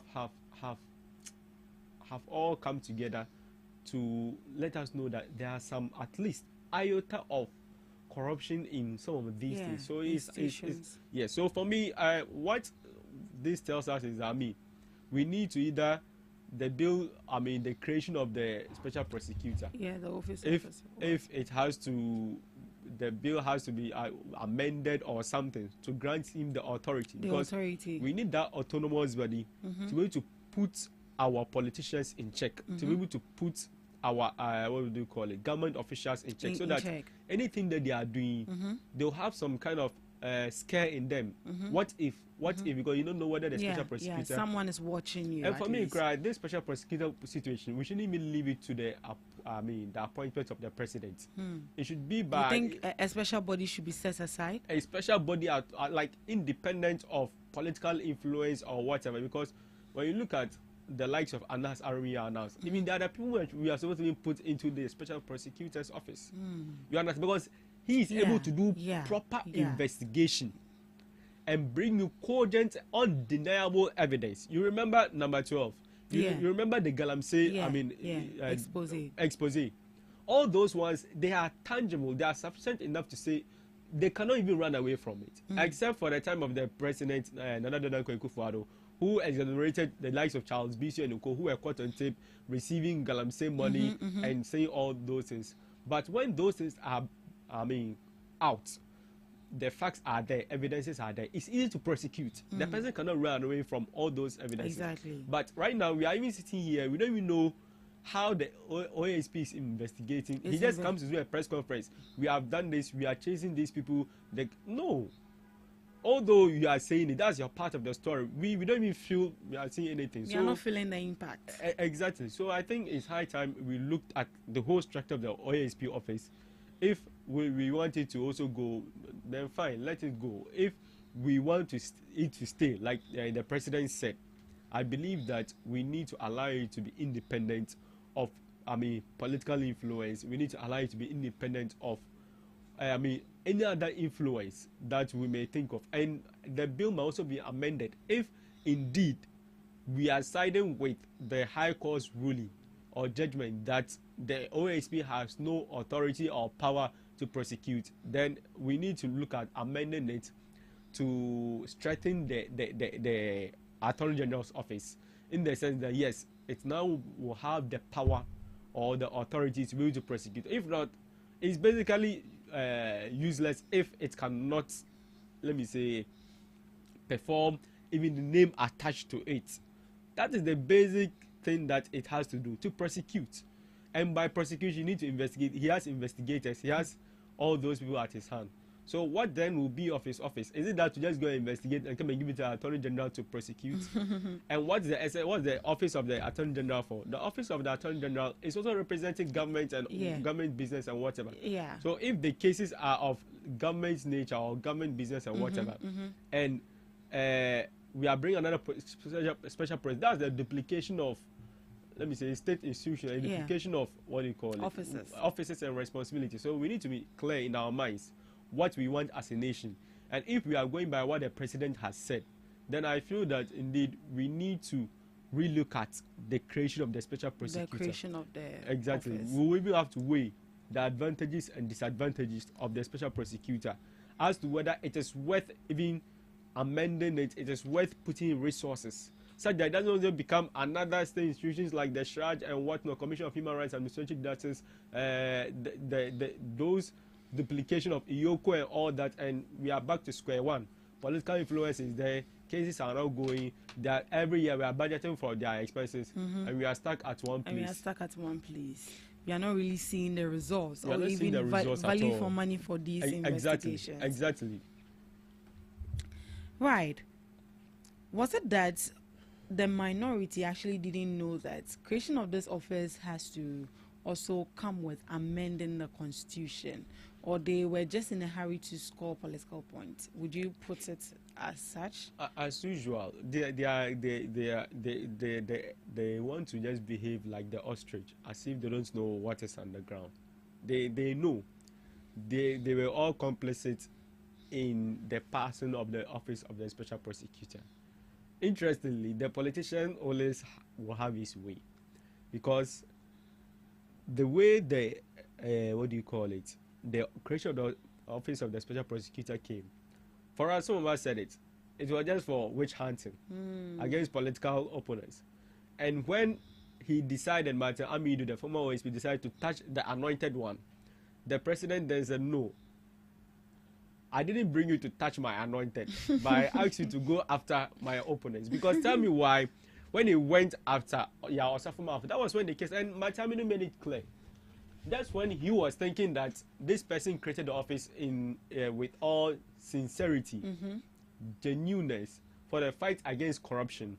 Then he goes to touch his anointed, Asafumafu's case, and he's being asked not to. There are so many influences straight from the presidency. That was so unfortunate, and so it tells us that even the intent or the mindset for the creation of the OSP was not even meant for, say, generality of everyone, for him to go after all corruption and corruption-related cases, because it seems they just wanted to control him or to send a certain narrative that they wanted to fight corruption. But they didn't indeed have the intention to fight corruption, because you were, gagging the person, you are preventing him from doing what you want or expressing himself. You are not even giving me, enough resources. It's hard to take Mantamiri to come and, tell us, his resources, there are no resources, he has this, and they have to pump about 80 million Ghana cedis into it. Where is the resource? Right. You understand? Mantamiri had to also chicken out, because at that moment that, he was given the mandate and he wasn't being given the resources. He cannot work. When he was going after the likes of Mahama Yariga in the case of, they said import cars and whatnot issues. The minority, they were happy when they're in the majority, because they felt, this is what we brought you to do the work. Yeah, exactly. And so for that matter, because he decided to, so I think the minority, they are knowledgeable people. They know what they are doing. The unnecessary press conference, they know that indeed the law that created the OSP, unfortunately I wasn't able to read it before I got here, so I cannot tell the nitty-gritty of it. But I don't know, what is established is that they all know that the powers of the OSP is limited in terms of prosecution. How they themselves created, because at that time the numbers of the NDC was not as much as the numbers of the NPP. So that means that they collectively agreed, came together. Though when making them, they all make their submissions, but they had their way. And in having your way, how then do you put in someone, name him office of special prosecutor, make a law that doesn't suit the office? Let me put it that way. Because the law that is supposed to say, let me be the prosecutor, let me take the lead, let me prosecute these cases, not knowing that the law does not even give him the power to do so. So right now we are even stuck, we are all confused. Is it that we are prosecuting, he's no longer a prosecutor? Who is now going to take is now going to be office of special investigator? Because since he doesn't have the powers to prosecute, you investigate and you come and reach and they say, let Attorney General take over, or they say you don't have the power to. So we need to look at all those factors, that indeed we have to look at, making sure that the office serves its purpose in the name. You understand, of being a prosecutor. Otherwise, we will just be dancing now. And the minority, I mean, as usual, they just want to jump and saying that, oh, the president, that I mean, I don't know. How does the president come in that the government through the court today they don't believe in the court? The same people that used to tell us that anything that happens we should go to court, they no longer have faith. And I mean it's sickening that these people are chastising our courts, are chastising the judiciary. People who had rulings in less than 2 hours, who were able to panel the judiciary, the Supreme Court of the land, and panel them within days, they don't even sit. Are the same people that feel that they have the moral temerity to come and chastise the judiciary? No, we will not accept that. The ruling has been given. The judiciary is independent body. Let us respect it. Just like they used to tell us, if you have any problems, you can go and appeal. You can go for review of what the ruling came about the office not being having the power to prosecute. By going to the media, going to inside, telling people that the government has succeeded in what do you call it, telling already was a special prosecutor even producing results that we did. I mean, we felt that we are going to be, let me say, we are going to be afraid of anything. The special prosecutor, I mean, right now, I'm yet to hear the government appointee that he is going after. For which reason we may say, oh, the government has an influence in a ruling. How can we say that? And that the president through, what do you call it, the High Court, although he said that he wants the special prosecutor to stay, through the High Court has found another way of curtailing. I mean, that was, I mean, they should upgrade the conversations. I mean, the standard they went was too low for such knowledgeable people. And so, for that matter, as usual, they want to score political points, but this one day, EMFA. Right. Away from OSP, we've seen conversations already in Parliament about the anti-LGBTQ plus bill. Is this something that we should be excited about? Because we don't want a case whereby we'll be so, hopeful that, oh, maybe in the coming few months they will be passing it and then it disappears again. Right. I think right now we are in the drafting stage, right? The lead, sponsor of the bill is Honorable Sam George and Intim Fojo. Intim Fojo, the Reverend Intim Fojo. I mean, and also Sam George, also a main co-sponsor of the bill as well. And so for them, it shows the commitment to which Honorable Sam George and this government is spending. I mean, we said it. We will present it as a government-sponsored bill anyway. We are not, but they decided to take it upon themselves. And this government has stated it clearly. His Excellency John Dramani Mahama has stated it clearly. Wherever he goes, wherever he has the opportunity, he has stated that, yes, if the bill is passed, he will assent to it. Because the bill, as it were or as it was in the past, there were issues with it. Yeah. The issues were even that were even sent to court was how to do it, how it was passed, and some of the things that are in it. And so, for that matter, the president then, and you see, the hypocrisy that played out during the NPP's era was so, evident that everyone could see to it. One point, e-levy was passed, but it was sent to court. The president quickly assented to it. He wasn't waiting for the court outcome, whether the e-levy, whether the court was going to say, oh, quash the passing of the e-levy or whatnot. No, he assented to it, e-levy. But when the issue of the LGBTQ, he said, oh, there are issues with it at the court. So the court has to, make a decision before he will assent to it. He blocked it. It never got to the presidency. The 7 days expired. The bill became utterly useless. We no longer had it. So this, ninth parliament had to introduce it again. So that we were to look at it again, draft it, and present it for it to be accepted. But you see the hypocrisy. The same people that refused to sign the bill are the same people being the lead chant, oh, we are LGBTQ bill, we should pass it and what. But you had a whole tenor to be able to pass this. It was well cooked, served. Just take the spoon and eat. You say you will not eat. You say you will not pass it, you will not sign it. Yet you feel that today you have that moral temerity to come and even talk about. I don't know, they are just very set of shameless people. That something you had the opportunity to do, you couldn't do it. You passed through some of your associates, the likes of Richard, the last guy went to Supreme Court and said, how are they even related? that a case has what do you call it? There's a matter in court. You, the president, your mandate is that they have given you the bill. They are bringing the bill that was passed by Parliament. These are independent bodies. If the ruling of the court had come to say, oh, there was an issue with the bill, and that's when we would say, okay, all the president has signed the bill into it. We'll amend it. There are so many things that we can go about, but you didn't do it. And so for that matter, they should just sit and relax.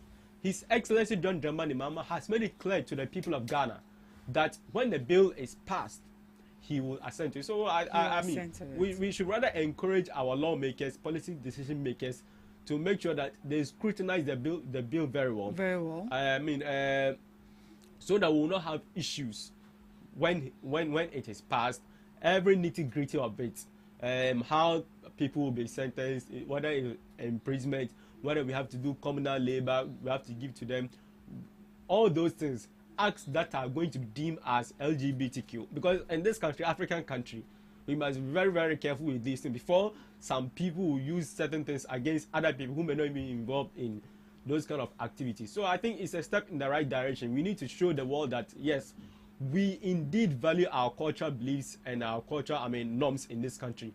We indeed, have a bad, look at this LGBTQ. We don't entertain it in this country at all. So already, I'm hopeful that at the end of the day, when the parliamentarians sit down to be able to draft this bill, and once it gets to the presidency, I am here very sure that my president will sign it.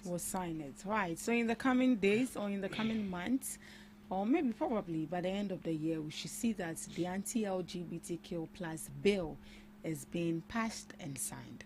Right. Thank you so much, Mr. Brimer. Mr. Kingsley Aqua, the NPP communications team member, is already seated with us right in the studios. Good morning, Mr. Aqua. Well, good morning. How are you doing? By the grace of God, I'm doing well, and good morning to your viewers and your listeners as well. Right. It's good to have you. Well, thank you. Right. It's good to see you too. Well. How was the demo? Demo. You have to be part of it. Me? Yes. Why? Why? Why do I have to be part of it? Because the ruling government is trying to, guide people how to express themselves. Oh, really? And one thing we should all know is that this country, we live in freedom of speech, freedom to join an association except robbery. So what is happening? Right. What they've done before now is becoming something new to them. We all live to see, because how the president is, directing this country to, is not fair. Is it the president or is the body picking up the people? The president is head of the state.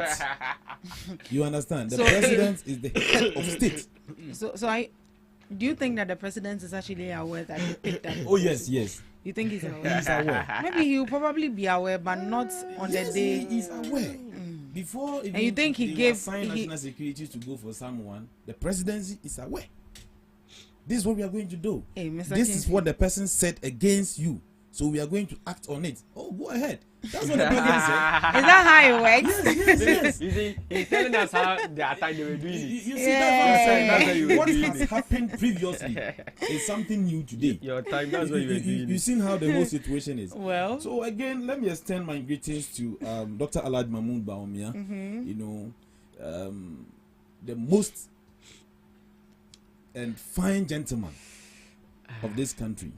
The brain behind the success of this country is Dr. Alhaji Mahmoud Bawumia. Wow. Because everything that Dr. Alhaji Mahmoud Bawumia, through his own wisdom, intelligence, implemented, that the NDC stood against it, it has become the fundamental policies of the ruling government.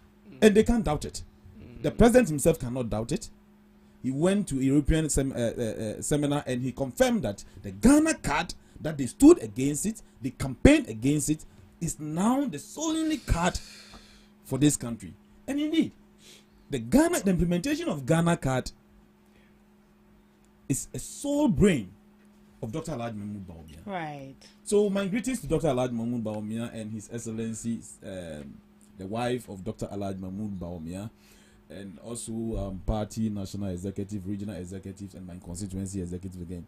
Most greetings goes to Honorable Frank Ano Dompre, Member of Parliament for Insoma Doji, who doubles as the Minority Chief Whip. In fact, he is a great leader and he's doing marvelously well for this country.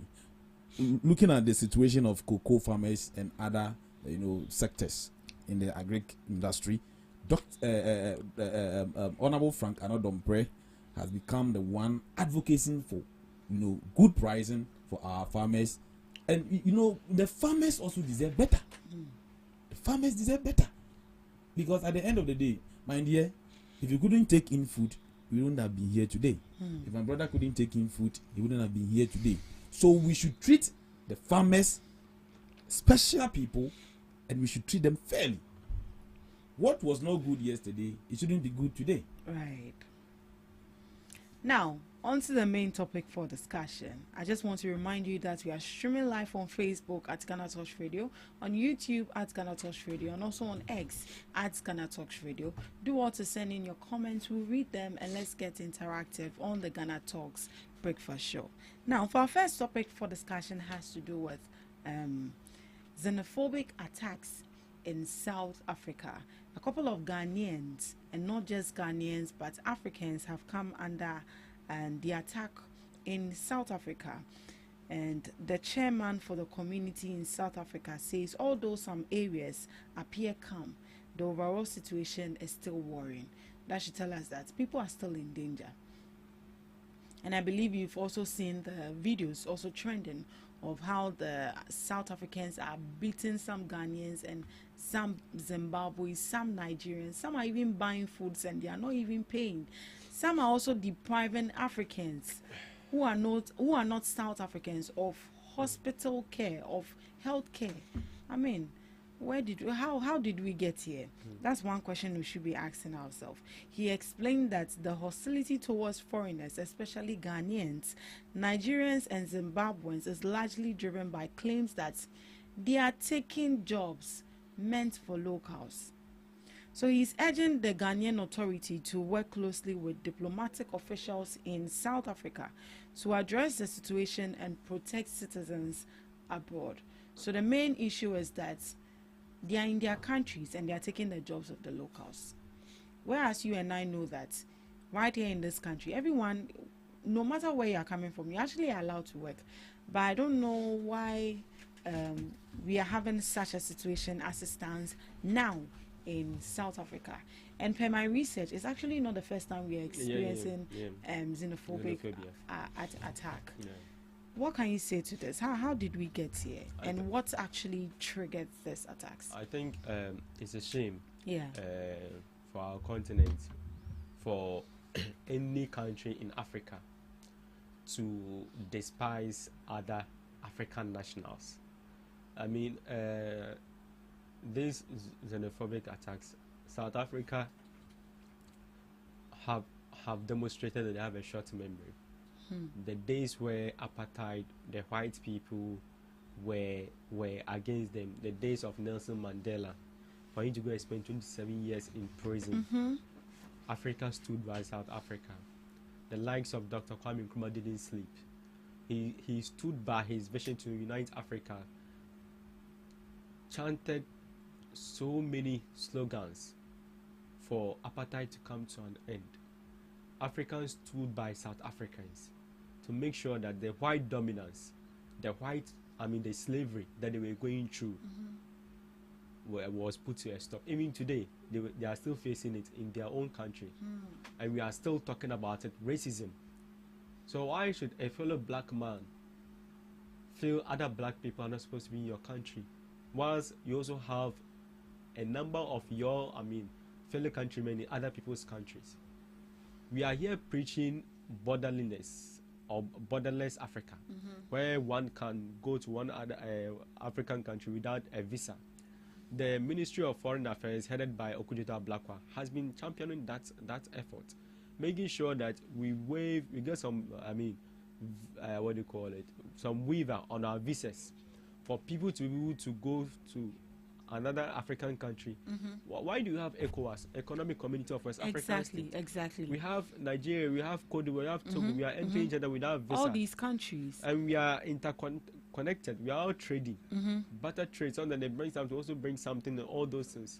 So for that matter, what the South Africans are doing, one thing they have to know is that it's a shame on them. It's a shame that they are attacking. I mean, what I saw the video, very disturbing video, that we are here seeking for the.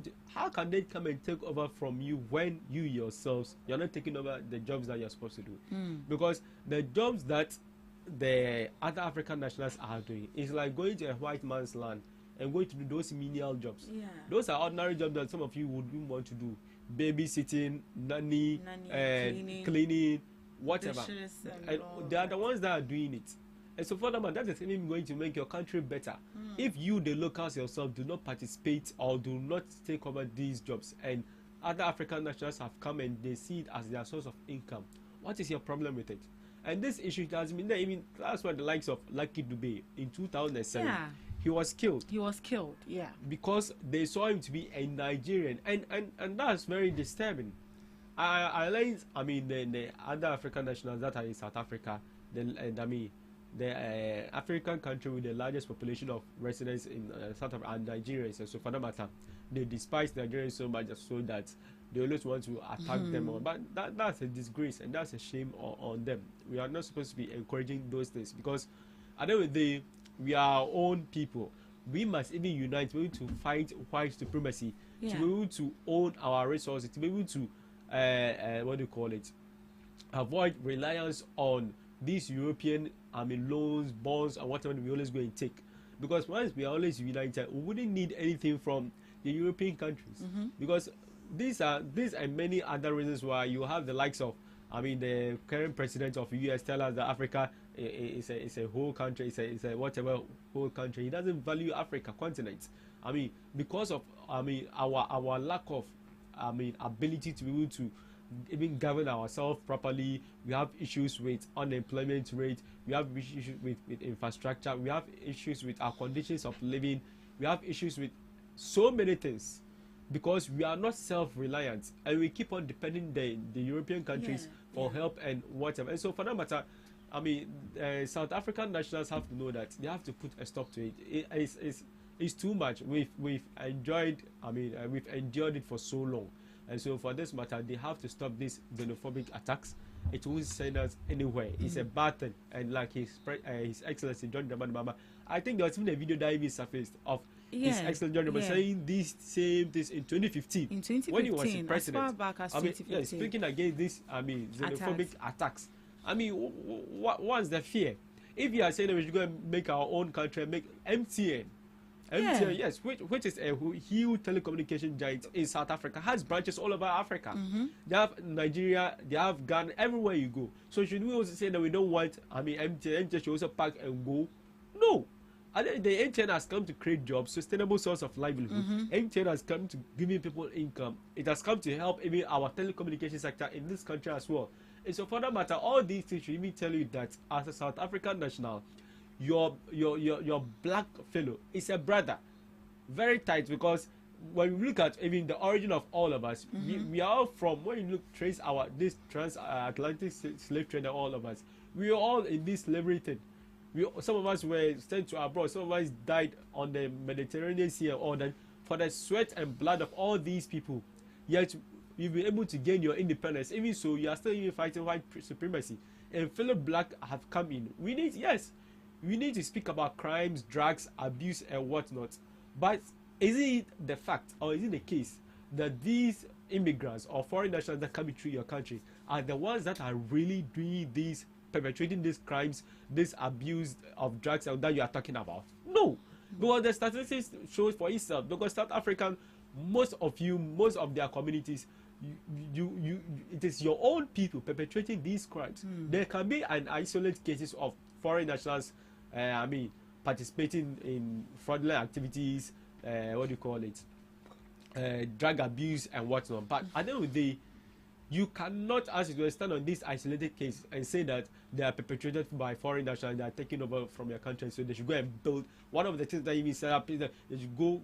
I think the video that the guy was saying, they should go and fix their country. In South Africa, even fixed itself.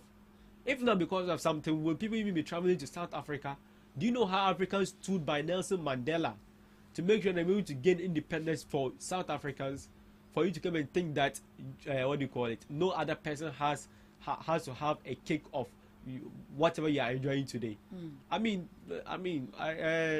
they need to integrate into their schools or whatever to show them the history of this continent and how Africans strongly condemn apartheid during their era, how the white supremacy was dealing with them. We all stood by them, for them to realize that indeed we are brothers. And so for that matter, it doesn't even have to take for if all of us fix our countries, we will still be dependent. Sometimes when they speak, they need to think beyond some of the things they are saying. No continents, no countries even independent. Right. Would you say that we are part of our own problem? Because why would a Ghanaian leave their country and then go all the way to South Africa just to go and do a minimal job, such as cleaning, nanny, and then all of that? Would you say that we are equally part of our problem? Oh, I don't think so. I think that we are, like I said, interdependent. And there are some businesses that people have to go there to go and do. There are some investors that, you need to even get there and approach them in person. There are some business flights. So there are so many reasons. No matter how well you even develop your country, we still have some people of, the European countries also migrating to some European countries to do businesses. We still have some people of, the European countries also going to other countries to partake in business. You see them like that, they are not all self-reliant or independent too. We don't really see people that are here. Yeah. You have the likes of Chinese here, China more. If China was so independent that, but their nationals are here, also going to participate in these, businesses that are all going on in this country. And so for that matter, it's not just about being able to give our people sufficient jobs and what you can always provide the jobs, you can always provide the opportunities, but some people would prefer to go outside to go and do those jobs. Some people would prefer to always go there for to a certain notion that we put in our money for a better living. Right. Yes, it is unfortunate that our people have to go there to be doing those menial jobs. Taking over from those jobs, but it's like whatever you do, some people definitely will have to go. Some people definitely will not like to be in the Ghanaian condition. Being able to believe that everything can happen in this country, everything that we eat, we can grow, everything that we are doing in this country, we can feed ourselves. So at the end of the day, no matter how you structure the system, there will still be some iota of little people who will still have to be deviants, who will still have to go outside to go and participate in this for what they call as greener pastures or better conditions of living. So I think that we need to look at all this and we need to condemn what is happening in South Africa. What is happening in South Africa? With all on certain terms that they should stop the xenophobic attacks against their fellow African people. I don't know why you call it xenophobic attack. What is their fear? Well, I don't know why I'm saying phobia. What is their fear? Why should they fear a fellow black person? You understand? If it is the white people that have been there, perhaps being racist, we even understand. But a whole black person, say you fear your fellow black man. Because of what? Because of what? When you yourself, your nationals are all over the country, spread all over the continent. So, Ghana is a peaceful, loving country. But for the peaceful, loving nature of our people, there would have been retaliatory attacks. But there are some African countries, they will not take this kind of, attacks. They would have reciprocated on the people, on the nationals that are also in their country. So we need to avoid all those so that we'll have a peaceful country, continent going forward. Right. Thank you so much, Mr. Brymer. Mr. Kingsley Aqua, what do you make of the attacks happening in South Africa? Okay, so thank you once again, and thank you to your listeners as well. This is very condemnable, and as African, that we are always championing to unite so that we can pursue one goal, one ambition, one trade continent. This is very shameful that each and everyone must condemn it, because when you look at history, or when you follow history and look at how African continent was and how we've become, this should be out of Africa. Yes, because it shouldn't even be happening. It shouldn't be happening. Because we all know how our forefathers fought for Africa and how far we've gotten to as a continent. So, what has happened? What is happening? What has changed? And we know, and it's also break the international protocols that we have, as African countries, because we Ghanaians, or as a country, we cannot do that to our fellow Africans, because we believe that Africa is one continent and we are one people. Exactly. That is why we are championing the African intercontinental free trade, so that we can trade across all borders without any hindrance. So if a particular country within Africa, decide that I'm going to attack my fellow African, then it's unfair. I think the ambassador to South Africa needs to address this issue, because Ghanaians are very worried about the situation, because we are not going to do that, and we are not going to force to do that. But we believe in protocols, and we believe in the law and order that we do always talk about. So this is very condemnable, and the president should initiate protocol meetings with the South African president, so that they can draw some drastic solutions immediately to this situation. Because it's unfair. It's unfair. Looking at the world is traveling to, we shouldn't engage this. We shouldn't even sit down as a country to allow these things to happen.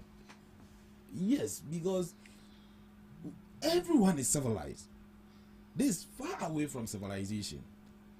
And what are the problems? What are the indigenes of South Africa? What are their problems before they are, coming out of these attacks? They said that the people are taking their local jobs. When we talk of people from different countries taking their local jobs or local jobs within a particular country, then Ghana must be the first country, to raise that attacks on people. On people. Why do you say so? Yes, because even this country, even in Ghana, selling of onion have become, a business for these our foreign nationals. You get it? Selling of even common pure water have become a business of these foreign nationals. Are we speaking against it? No, but we believe that Africa is one continent, one people. That we champion the free trade intercontinental system across African countries. That's very so true. why are we going to do that? I am a businessman as well, and I'm into phones and accessories. But let's look at the phones and accessories business in this country. Other foreign nationals have taken over, and we are kept quiet. We've kept quiet because we believe that we are one people. There should be regulations govern it. This and this we can do, this we cannot do it. But it should be far away from attacks. Yes.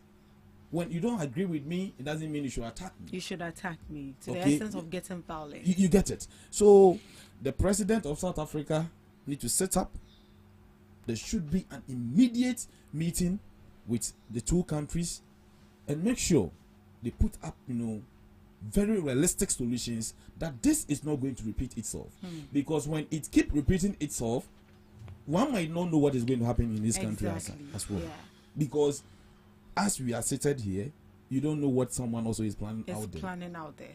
Yes. We have Ghanaian businessmen that other foreign nationals has come over and took over their businesses. Their businesses. And what I really respect about Ghanaians is that when a Ghanaian businessman say, this is the business that I'm doing, but my next door is doing the same business, what he's going to do is that he rather will change his business. Yeah, and leave it for the foreigner to continue. Yeah. That is how we live, and that is how we have been groomed, and that's how we understand, our trade system. I don't want to attack you, so carry on. But I am rather going to venture into a different business. Can't the South African nationals do the same? Okay, to allow the African continental free trade to operate. We shouldn't forget, we are one people. We are one people that our leaders fought for us. South Africa, as my brother was saying, they should cast their mind back. What they went through, they went through a lot of humiliations, and this is how far they've become. And Ghana stood by them. Ghana stood by South Africa in that time. So what is happening? In fact, it's very, very shameful, and I don't know, though some of their leaders, are condemning the act, but we are looking at a very strong condemnation from the president himself. Right. But would you say that when this whole attack actually started, the authorities in South Africa actually acted swiftly towards this? Because I believe if they would have, it wouldn't have escalated to the point as it is now. That is rightly said. They couldn't intervene quickly, as early as it is. Because if, the law and order were in action, this we wouldn't have gotten here. There should be some immediate, massive arrest, because how can you attack your fellow being? The person has not stolen from you. He couldn't attack you. Yeah. Or in the name of the person is taking over your business. And how is that possible? How is that possible? So the leadership of South Africa should have, wake up as early as it is to make sure they put up drastic measures, drastic policies, or possible solutions that will make sure these things will not happen. Right. And it has escalated. People are suffering. People are being humiliated. People are being beaten. People are even deprived from even eating foods. And how are they going to survive? So should Ghanaians also engage in that? No, that is not what we are looking for. Right. And again, our foreign affairs minister should act as a minister that we have entrusted the foreign, into his hand. That we will believe in him that anything pertaining to, foreign issues, he will make sure he will deal with it for the country. Right. So the foreign minister should sit up. It shouldn't always be, engaging the media, talking blah, blah, blah, blah, blah. I think he's already on top of issues, because as it stands now, he has urged the South African president to actually address this particular issue, and later in the day today, the South African president will be addressing the issue. I understand him. And again, this issue is above the minister. Yes. You get it? Because how and where the attacks are getting to is above the minister. So what can he do? It should be a presidential protocol engagement. So you think the president should step in? Should be involved? Yes, he should be involved. He should be the right person to talk about this. Because the people could see the foreign affairs minister to be a lightweight. Yes. Someone who is so aggressive fighting you, he see the ordinary people as the lightweight, except the law enforcers. That's what I'm saying is above the foreign affairs minister. This situation is for the president to act, so that the people, indigents of this country who are out there, will be well saved or will be careful. Because I heard that the minister said for till now no life has been lost, and we but shouldn't people have sit been down. injured. Yes, we shouldn't sit down for a life to be lost. Yes, before we say no, then this is getting out of hand, because you don't know what is going to happen in the next hour. Exactly. So the president, the foreign affairs ministry, the minister himself, they should put up measures so that this will not escalate more and more. Right. Yes. Mr. Barma, do you trust that Okudzeto Ablakwa will actually make sure that this is actually put to rest? Oh yes, I think the Foreign Affairs Minister, Honorable Okudzeto Ablakwa, has, since his swearing in as Minister of Foreign Affairs, has demonstrated that indeed he knows his work, he knows his staff. There has been no issues that he has not been in touch with. He has demonstrated by far competence. He has demonstrated by far knowledgeable. He has demonstrated by far how proactive. He is not reactive. He has always been proactive, making sure that whatever that happens, he's always in touch or even advanced in making sure that he safeguard, the well-being of Ghanaians across, the world. Look at the likes of, the kid that was killed, the Ghanaian guy that was killed by his mates in Lavia, or I don't know the country, Vietnam or something like that.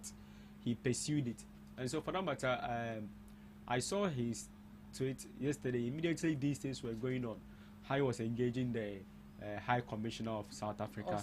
I think today he has invited the High Commissioner of South Africa to also come for him to deliberate. And so for that matter, we need to manage at that level to see how far to go. And if it has to be the president to step in to meet the South African president, I think indeed that time will come. The NDC believes in the competence of its appointees. And so for that matter, we need to allow at a certain level where individuals will to display their competence, prove their worthiness of being in a certain public office. And this is not the other regime where everything that the president has to step in. You need to allow your appointees to do the work. And so for that matter, if it needs that you need to get to another level, the president will indeed step in to get to the other level when the time is needed. And so for that matter, we need to continue to condemn this situation. And I hope that the engagement by the foreign minister and the High Commissioner of South Africa will yield a fruitful and lasting outcome. Right. It's high time. We are in a modern era. 2026 for crying out loud. And this our time. We need not to be tolerating these things, attacks on people and all that. No. Exactly. We are the same people promoting freedom of expression, freedom of association. We are the same people promoting this, what do you call it? Are you sure you are promoting freedom of expression? If they are talking about freedom of expression, the NPP and its supporters are the last people to speak about freedom of expression in this country. You bundle people, you send them to hideouts, they could not even get their way home. You had to take good Samaritans to send these people. All the time, journalists were being handled by national security. Please, let's not go there. Let's not go there at all. Let's in this not country, search from the not from at the all. main issue. In this country, a whole president, prepaid electricity, he was paying it himself. A whole president was being investigated just to prevent him from, being presented as a presidential candidate. What? The things we went through under your 8 years now. Please, let's not go there at all. So indeed, like my brother said, we are trying to promote Africa continental free trade, and we are also trying to promote this, reparations to Africa, where even slave trading has happened. People have come to take so many things from us. We are calling on them. Now, if they see that we are not even united, the reparations that we are talking about, what will make of it? We are going to just misuse either if it's going to be monetary fund, if it's going to be artifacts they are going to present and whatnot.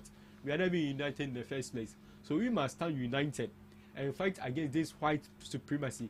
We must stand united to fight against the hunger that is going on in this continent, the sickness, the unemployment rate, the educational lapses in our educational institutions, the lack of infrastructure, the technology. So we need to. These are our enemies, not our fellow human beings. That's what the South Africans have to know. The enemies that we have to fight for is the poverty, is the hunger, is the hunger crisis going on in this continent. The what do you call it? When you go to Nigeria, the wars that are going on between Christians and these Muslim communities and whatnot. All those things are what we should be fighting against to make sure that we come together as united people. So I don't think that what the South African people are doing, there's anything good to come and yield out of it. Because if we took all the foreign people in your country out of your country, I doubt even if your country will survive. But anyway, you have these people all working together in your country to make sure that South Africa is South Africa today as it is. And so they should be reminded that at the end of the day, we are united, and we must stand together. And we must stand together. Mr. Akwa, what strong diplomatic action can we take against these attacks? Well, I think the people involved should be sanctioned. Yes, we shouldn't leave it just it is. The country, South African, security should make sure the people who are involved will be sanctioned. When they leave them unsanctioned, trust me, it is going to keep repeating itself. And that alone would not give South African a good name. And that alone also is going to collapse their economy. Because no one will feel safe to travel to South Africa to make business or to be a resident. And that alone is something that the president himself should set up and make sure all persons involved are sanctioned. And I think when they take that measures or steps, it's going to be, a way that as people who are involved in the attack, they will be okay. At least they've seen the people being sanctioned, the people being arrested, being prosecuted, being sent to prison or jail. That alone is enough, because this is crime. It's crime. We cannot take that out of it. It's crime that the president need to take actions. And I believe that when sanctions are being put out there, it is going to deter them from doing all those things. And again, maybe the president is not active enough to act, because after 2024 general election, that is what they did to their own people, Ghanaians. That is what the NDC and their tax did to Ghanaians. What did they do? So what is he going to do? Probably that's what I see. He's not fit enough to act, because in his own backyard it happened and nothing happened. You got it. I'm lost. You are lost, because were you not in this country after the 2024 general election?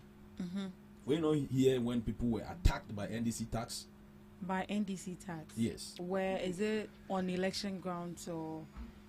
On election grounds, after the election, were you not here how Akumsin was attacked? Oh, okay, that alone shouldn't be. There were so many attacks in this country.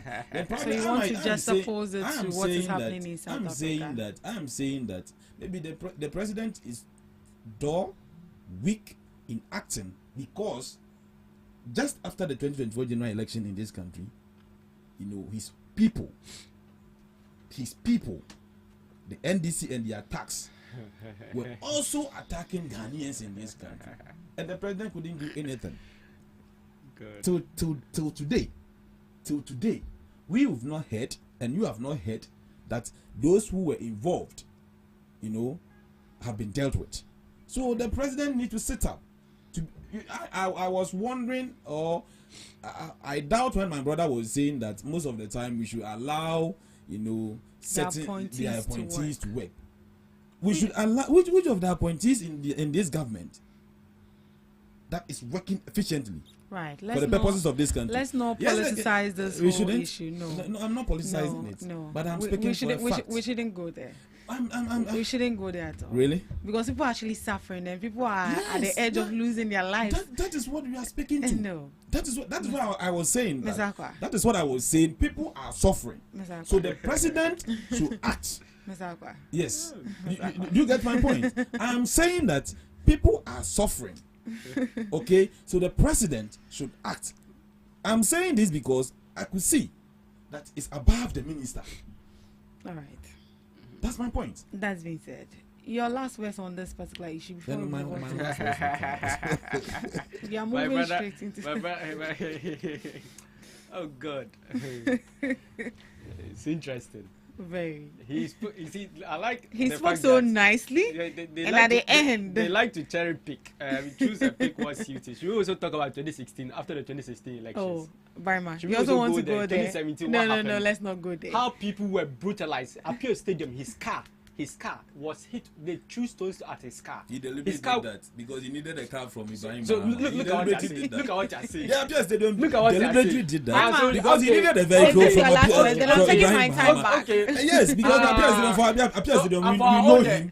So for our We own know- day, we know for him. our own day, we deliberately attacked ourselves. We are talking about South Africa. No, for our own day. people He's there. saying that for What can our we own, do? What We can are we in do this to country, help we know them? what No, the NDC can do. let's not. We are in let's this not. country Let's and we not. know what the know what- NDC can Let's- do. Let's not drift away from the Oh topic. my God! Brahma. Who brought the what do you call it? Brahma. All die be die notion in this Brahma, country? what is your recommendation? No one Who went brought out it there in with this country? knife. Brahma. No one Come on, went out election there that we were with- going. Come on, election that we were going. You people made it a life and death situation in this country for the first time. Nana Nana Kufuor was the one that came to tell us that all die be die in this country. Mr. Brahma. All die be die in you this die? country. A whole political figure as such should be preaching that to Whilst the young Ghanaians people. are suffering in Knowing South very well Africa, that you are elections, here, knowing you are- very well that elections is about a democratic situation. You understand? Where you just go and temperate and go home. You understand We had that? a whole leader So why were of your people political attacked? party. Of your political Mr. party Brahma. talking about all What is die be die. what is your recommendation? You told us What that is your recommendation? That is what the host is asking. you told us that you have told us something small.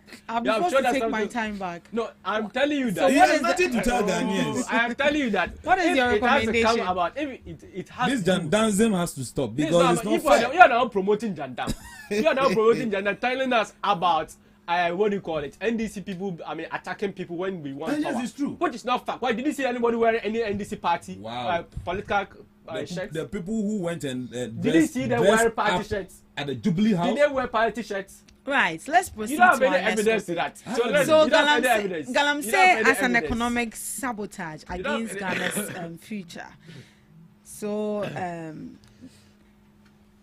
as described, Galamsey, also illegal mining, is a grave threat to Ghana's future, warning that its impact extend beyond environmental destruction to the country's long-term development and survival.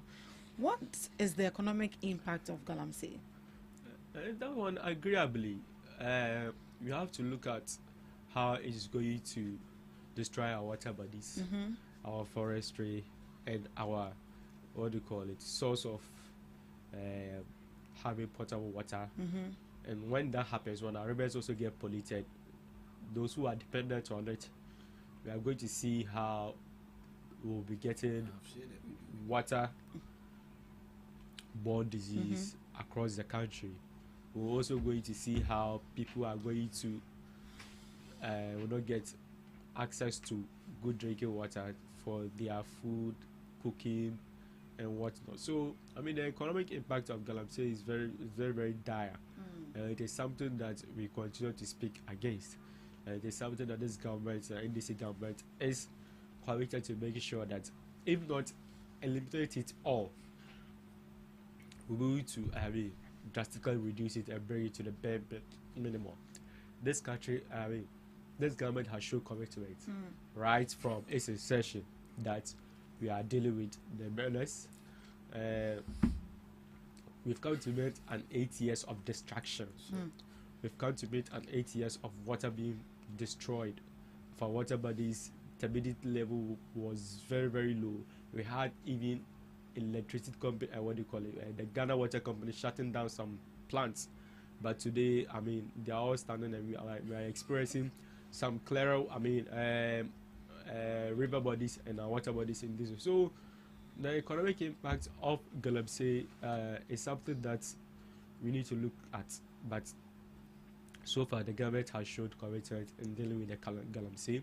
There are about 140 cases that are pending before the court of Galamsey issues. We have the likes of the kingpins, which are also standing trial. How to do it is mining. We have the likes of other Galamseyers who are also standing trial. Today, all excavators and bulldozers that are coming in have been put on a tracker. We had about 1,800 excavators and coming into this country, and about 1,600 have all been put on a tracker, so the government can actually track where they are going, what they are going to be used for. And thank God we have NIMOS, the National Anti-Galamsey Operation Body, that is also going around to making sure that we deal with those who are getting galamsey in the various villages and whatnot. And also, we have what do you call it? The river bodies and the river gas, blue water gas. They are actually serving as whistleblowers, and about I think thousands something of them were also employed to be able to do this activity. And they serving as livelihood for them. They have families that they are feeding. So job for the boys, but they are Ghanaians, and so for that matter, they are bringing to help us. Teachers are not Ghanaians. To help us deal with the galamsey issue. So I mean, you had 8 years, you couldn't deal with it, and we are doing it now. Yes, you had 8 years, you couldn't deal with it, and we are doing it. And so for that matter, you don't have the moral temerity. Your own people that were involved. We had a whole president who took a podium to tell us that Akonta Mine was not involved in galamsey. Meanwhile, the evidence show otherwise. And so for that matter, he's having his day in court. And we believe that it is the kingpins that you need to go after, not those who work and those young boys who are just looking for an end to miss. And so for that matter, we are looking at make sure we address this situation as time goes on. I believe His Excellency John Dramani Mahama and then this will be able to deal with it and deal with it drastically. Right. Mr. Akwa, well, would you say that this government is committed to sorting? He's not. And I was looking at my brother will be saying that the president have dealt with it, because they said that in opposition that when Ghanaians vote for them, in 90 days they will make sure they will end galamsey. And that was what Ghanaians was looking at. But now the president himself has given up in the fight against galamsey. Anytime that he met the press or he meets the press, all what he has been emphasizing on is that he knows that his own people has made the fight of galamsey so difficult for him that he cannot fight anymore. So the president himself is not committed his own words, because you said this in opposition that when Ghanaians agree and vote for you in 90 days, you and your government. Was it the president that made the statement? Yes. It was an appointee. No. The president himself. He said it. That Ghanaians should vote for him. Kufuor, the former president of this country, has failed to end galamsey. So the Ghanaians should entrust this country into his hand. And in 90 days, he and his appointees are going to end galamsey. What are we seeing now? He's talking of excavators being put on trackers. Let's ask ourselves, where are the excavators that Hanabisiu went for? Where are the excavators? Were they on trackers or not? That 37 out of 40 excavators were missing. Where are they? So this tells you clearly. And yes, I believe that those excavators that he mentioned that are on trackers are going to work in what? The president's brothers, what do you call? Mining company. Ibrahim Mahama's mining company. So that Ibrahim Mahama will be able to what? To monitor all the excavators that he uses for his operations. And that is what the tracking system that he mentioned is all about. But it is not what is going to fight the issues of galamsey. He said that in the previous government, Ghana Water shut down some plants and other stuff. We were here when Cape Coast water plant was shut down. Not even up to a year. So what is he saying? Is he speaking to facts, or he's just politicizing the issue? The issue of galamsey is about death. It's a death trap to this country. I've sent you a video. I wish you can share with our viewers on Facebook. Look at the tap, pipe water. The water that is coming out of tap in Akimoda. More than tea. So are we safe as a country? No. Clearly, the president has failed the entire country. Not just in the issues of galamsey, the issues of unemployment. When he was employing this blue water gas, we told the president that this is not what is going to solve the problem. But tell us that clearly this blue water gas job for the boys. And you know the effect of the blue water gas. Go to the villages, go to the towns. They are also what? Impregnating the people, the girls over there. And what are they causing? Teenage pregnancy. And imagine, anytime that issues of teenage pregnancies are high, what are we going to see? Unemployment. Single parenting. These people, these blue water guys will soon run away from those communities and leave the people, the young ladies that they have impregnated over there without even taking care of the children. That also is going to, pose economic crisis over there. And we are not looking at that. But we are looking at that. You see, the NDC government, John Dramani Mahama, Atuforsen, Sami Jenfi, and co. All what they are tracing is what? Money. The arena or the channel that they are going to, kill to make sure they get something out of it. That's what they are looking at. Because the gold board that is being chaired by Sami Jenfi should have been a solid institution that they will make sure they will put out policies that is going to govern the work that they are doing. Then I think that alone. So they don't have policies. They don't have anything governing it. Sure? Can Sami Jenfi tell us that in this country, illegal miners contribute 80% of the gold that we mine in this country? Yes, Galamsey. Galamsey contribute 80% out of all our gold mining. Based on what fact? Based on my own research. And Sami Jenfi know that. He knows it because he cannot point out that, okay, the golds that comes from the illegal miners, this is where it is being channeled to. Okay, he gather or he purchase them and make riches for himself and the president. And that's what we know. Because if not that, then Sami Jenfi should come out and tell us that they are not going to purchase the illegal miners' gold anymore. When they are able to put out that measures, then it is also going to stop the illegal miners from mining. Because after mining, they are not going to get anyone to buy. You get it?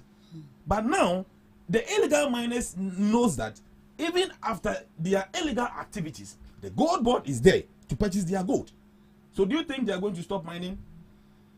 They are not. So what should they do differently? Are you talking about gold board or the entire? You see, the country cannot move from mining. But we can move away from illegal mining. That is why Dr. Alhaji Mahmoud Bawumia, in his own wisdom, in 2024 general election, he said it, that we cannot say the people shouldn't mine, but they should be doing what? Responsible mining, legal mining. And how is that going to be possible? We have technologies that you can implement to make sure we mine, legally. So you intend that we should use technology. We should use technology. We have a certain machine called a gold catcher. That is what Dr. Mahmoud Bawumia was about to implement.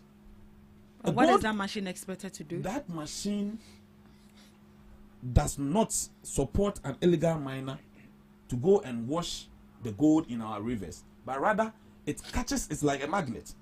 It catches the gold. Okay? That is not going to allow the illegal miners to wash with the chamfine machines in our rivers. But you are still going to encourage illegal mining if you still bring up that technology. That does not encourage illegal mining. That encourages responsible mining. Responsible mining. So these will actually be used by the companies with the license to mine? That is it. And Dr. Alhaji Mahmoud Bawumia also said emphatically that, the people who are doing the illegal mining, they are Ghanaians. Right. So what are we going to do? When you put up like a certain youth, let's say about 20 people, when you put them together, you give them their license, you give them, you train them the way they should use the technology, then they go ahead to mine. All right. And there were measures that Dr. Alhaji Mahmoud Bawumia stated that you can mine from a certain, meters from rivers. Ask the president, ask this current government, That are they, implementing all those measures, the policies that the previous government laid down? No. Now, when you go to Enyinem and its environs, the main Accra Kumasi road, that is where people are mining. So it will get to a time, and then when you are traveling to Kumasi, you get to a place where the road is being blocked. For what reason? Or the road has been cut. Why? Because the Galamseyers has what? Has started mining on our roads. Yes. And that is what we are seeing. Hi. The government is saying that he has placed ban on the importation of what? Chamfine. But when you go to these mining communities, there are local manufacturing chamfines closer, being what? Manufactured, mounted closer to roadsides. The ministers will be in the vehicles traveling along the roads. They've been seeing all those things. What are they doing? So, and have you heard that the chairman of Pentecost is saying that? Yeah, now they can't baptize the people in the rivers. So Galamsey is not only affecting the economy, but also affecting our regions as well. Right, Mr. Okay, so again, and a certain lady from NDC has, is throwing a warning to the chairman of the Pentecost that he should keep quiet. If not, they are going to deal with him. How can you say that? How can you say that? Right. A national security issue that a whole chairman of Pentecost Church is speaking out the truth, then you are sending warning messages to him. But do you also believe that your people are also encouraging Galamsey? Who is encouraging? Which people? We are Ghanaians, so I don't have my people. Stephen Amwa. Stephen Amwa. Okay. Who is an MP for in Shaiso. Why should a university graduate stay home for 5 years when we have gold, diamonds, and fertile lands for production? Did he say they should venture into illegal mining? So what is he trying to say? He did not mention anything of such. But how do you understand it? I understand his statement to be, say, the university graduate should involve themselves or should engage in responsible and legal mining. Mr. Brima, how do you understand this? This actually, should I read it to you again, or you already grabbed it? Well, that's I'm a bit taken aback that his caliber, someone who is so knowledgeable in the finance sector and all that, that is the basic advice he can give to the youth who are unemployed. His tenure as Deputy Minister of Trade and Industry. You tell us his records. What did he do to help the youth who were unemployed? The NPP had 8 years. They took unemployment for 7% to 14% in this country. If they were doing so well and they had employed all the youth, we wouldn't have come to meet unemployment. And so for that matter, it is on to him. If that is the best advice that he will give to the youth, and that if he is encouraging them to do illegal mining, we are in this country. My brother has spoken beautifully. My brother has spoken beautifully about what Baumia will do. All is about gold. I am shocked. Let me listen. He was very quiet. If he is expecting sticker to say the graduate should venture into the selling of Indomie. I'm shocked. If he wants stickers to say the graduate should venture into the business of Indomie. If that is what take your time. Mr. Sticker doesn't need to say that the youth should venture into illegal matter for us to know that he means that they should venture into illegal or Indomie.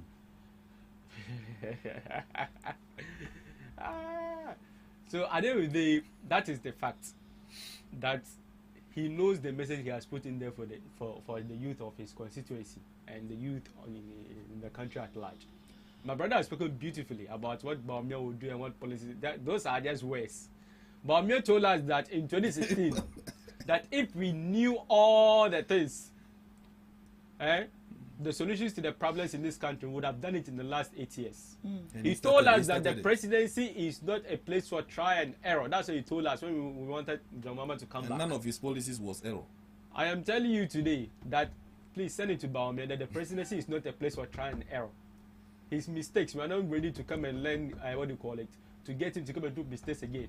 If he has learned his mistakes, he go to another country to be president, not president of this country. What you should also know is that the things he had mentioned, he had 8 years. For someone who could not convince your president to believe in your ideas, to take up the policies that you think would move this country forward. Then Don't you forget, have failed. His 33 policies are working now. You have failed. In one breath, they are telling us that when we are talking about the ills of their government, in one breath, Baumia is not part. He is not the president.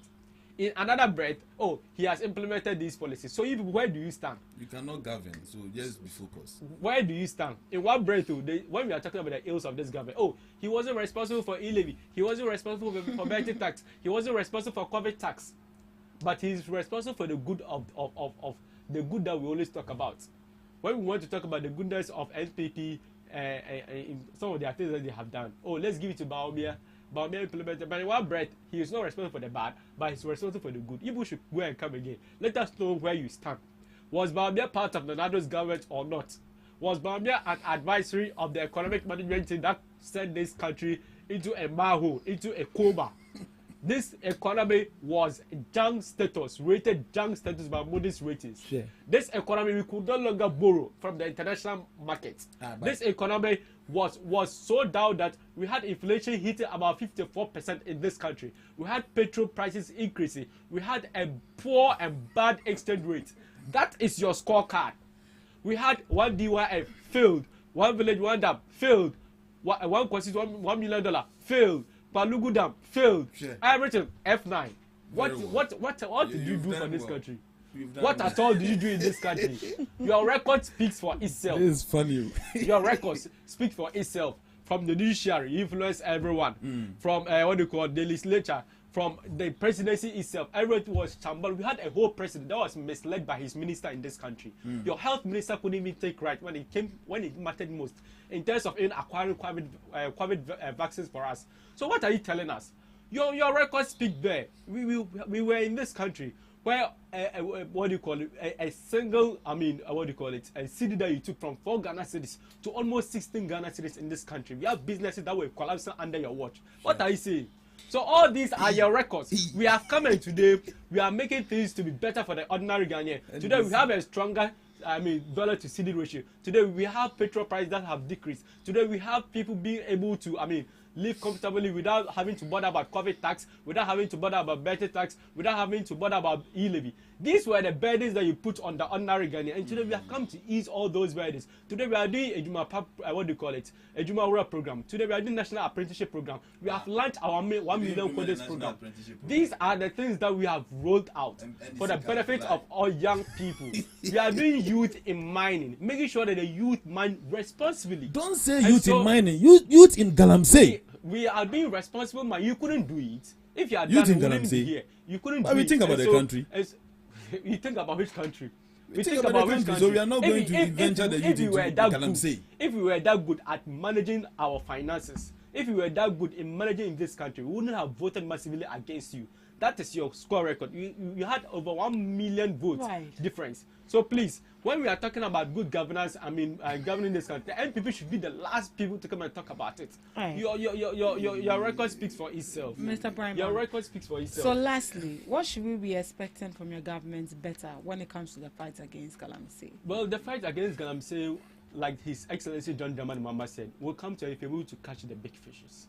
And so for that matter, I believe that the likes of Chairman Wood, who are complicit, who are standing trial, must face the law. And at the end of the day, once they are proven guilty, they must be able to, receive severe punishment. That will be so deterrent that none of the big fishes will be able to, finance these things. Anyone who is culpable, His Excellency, whether it is our own people or not our own, at least our president has admitted that some of our people are engaged in Galamsey. Your president couldn't do that. Your president stood in the podium and defended a whole Galamsey kingpin, Chairman Wood to me, from not being involved in Galamsey. Meanwhile, the evidence says otherwise. And so for that matter, you have an honest president who has admitted that indeed some of our people are involved. And so for that matter, I believe His Excellency John Dramani Mahama has done it before. In his past, we had his own ministers who were facing trial, who were jailed, who were convicted. He is not the clearing agent. He will not clear anyone before investigations have done. Because we had in this country, Cecilia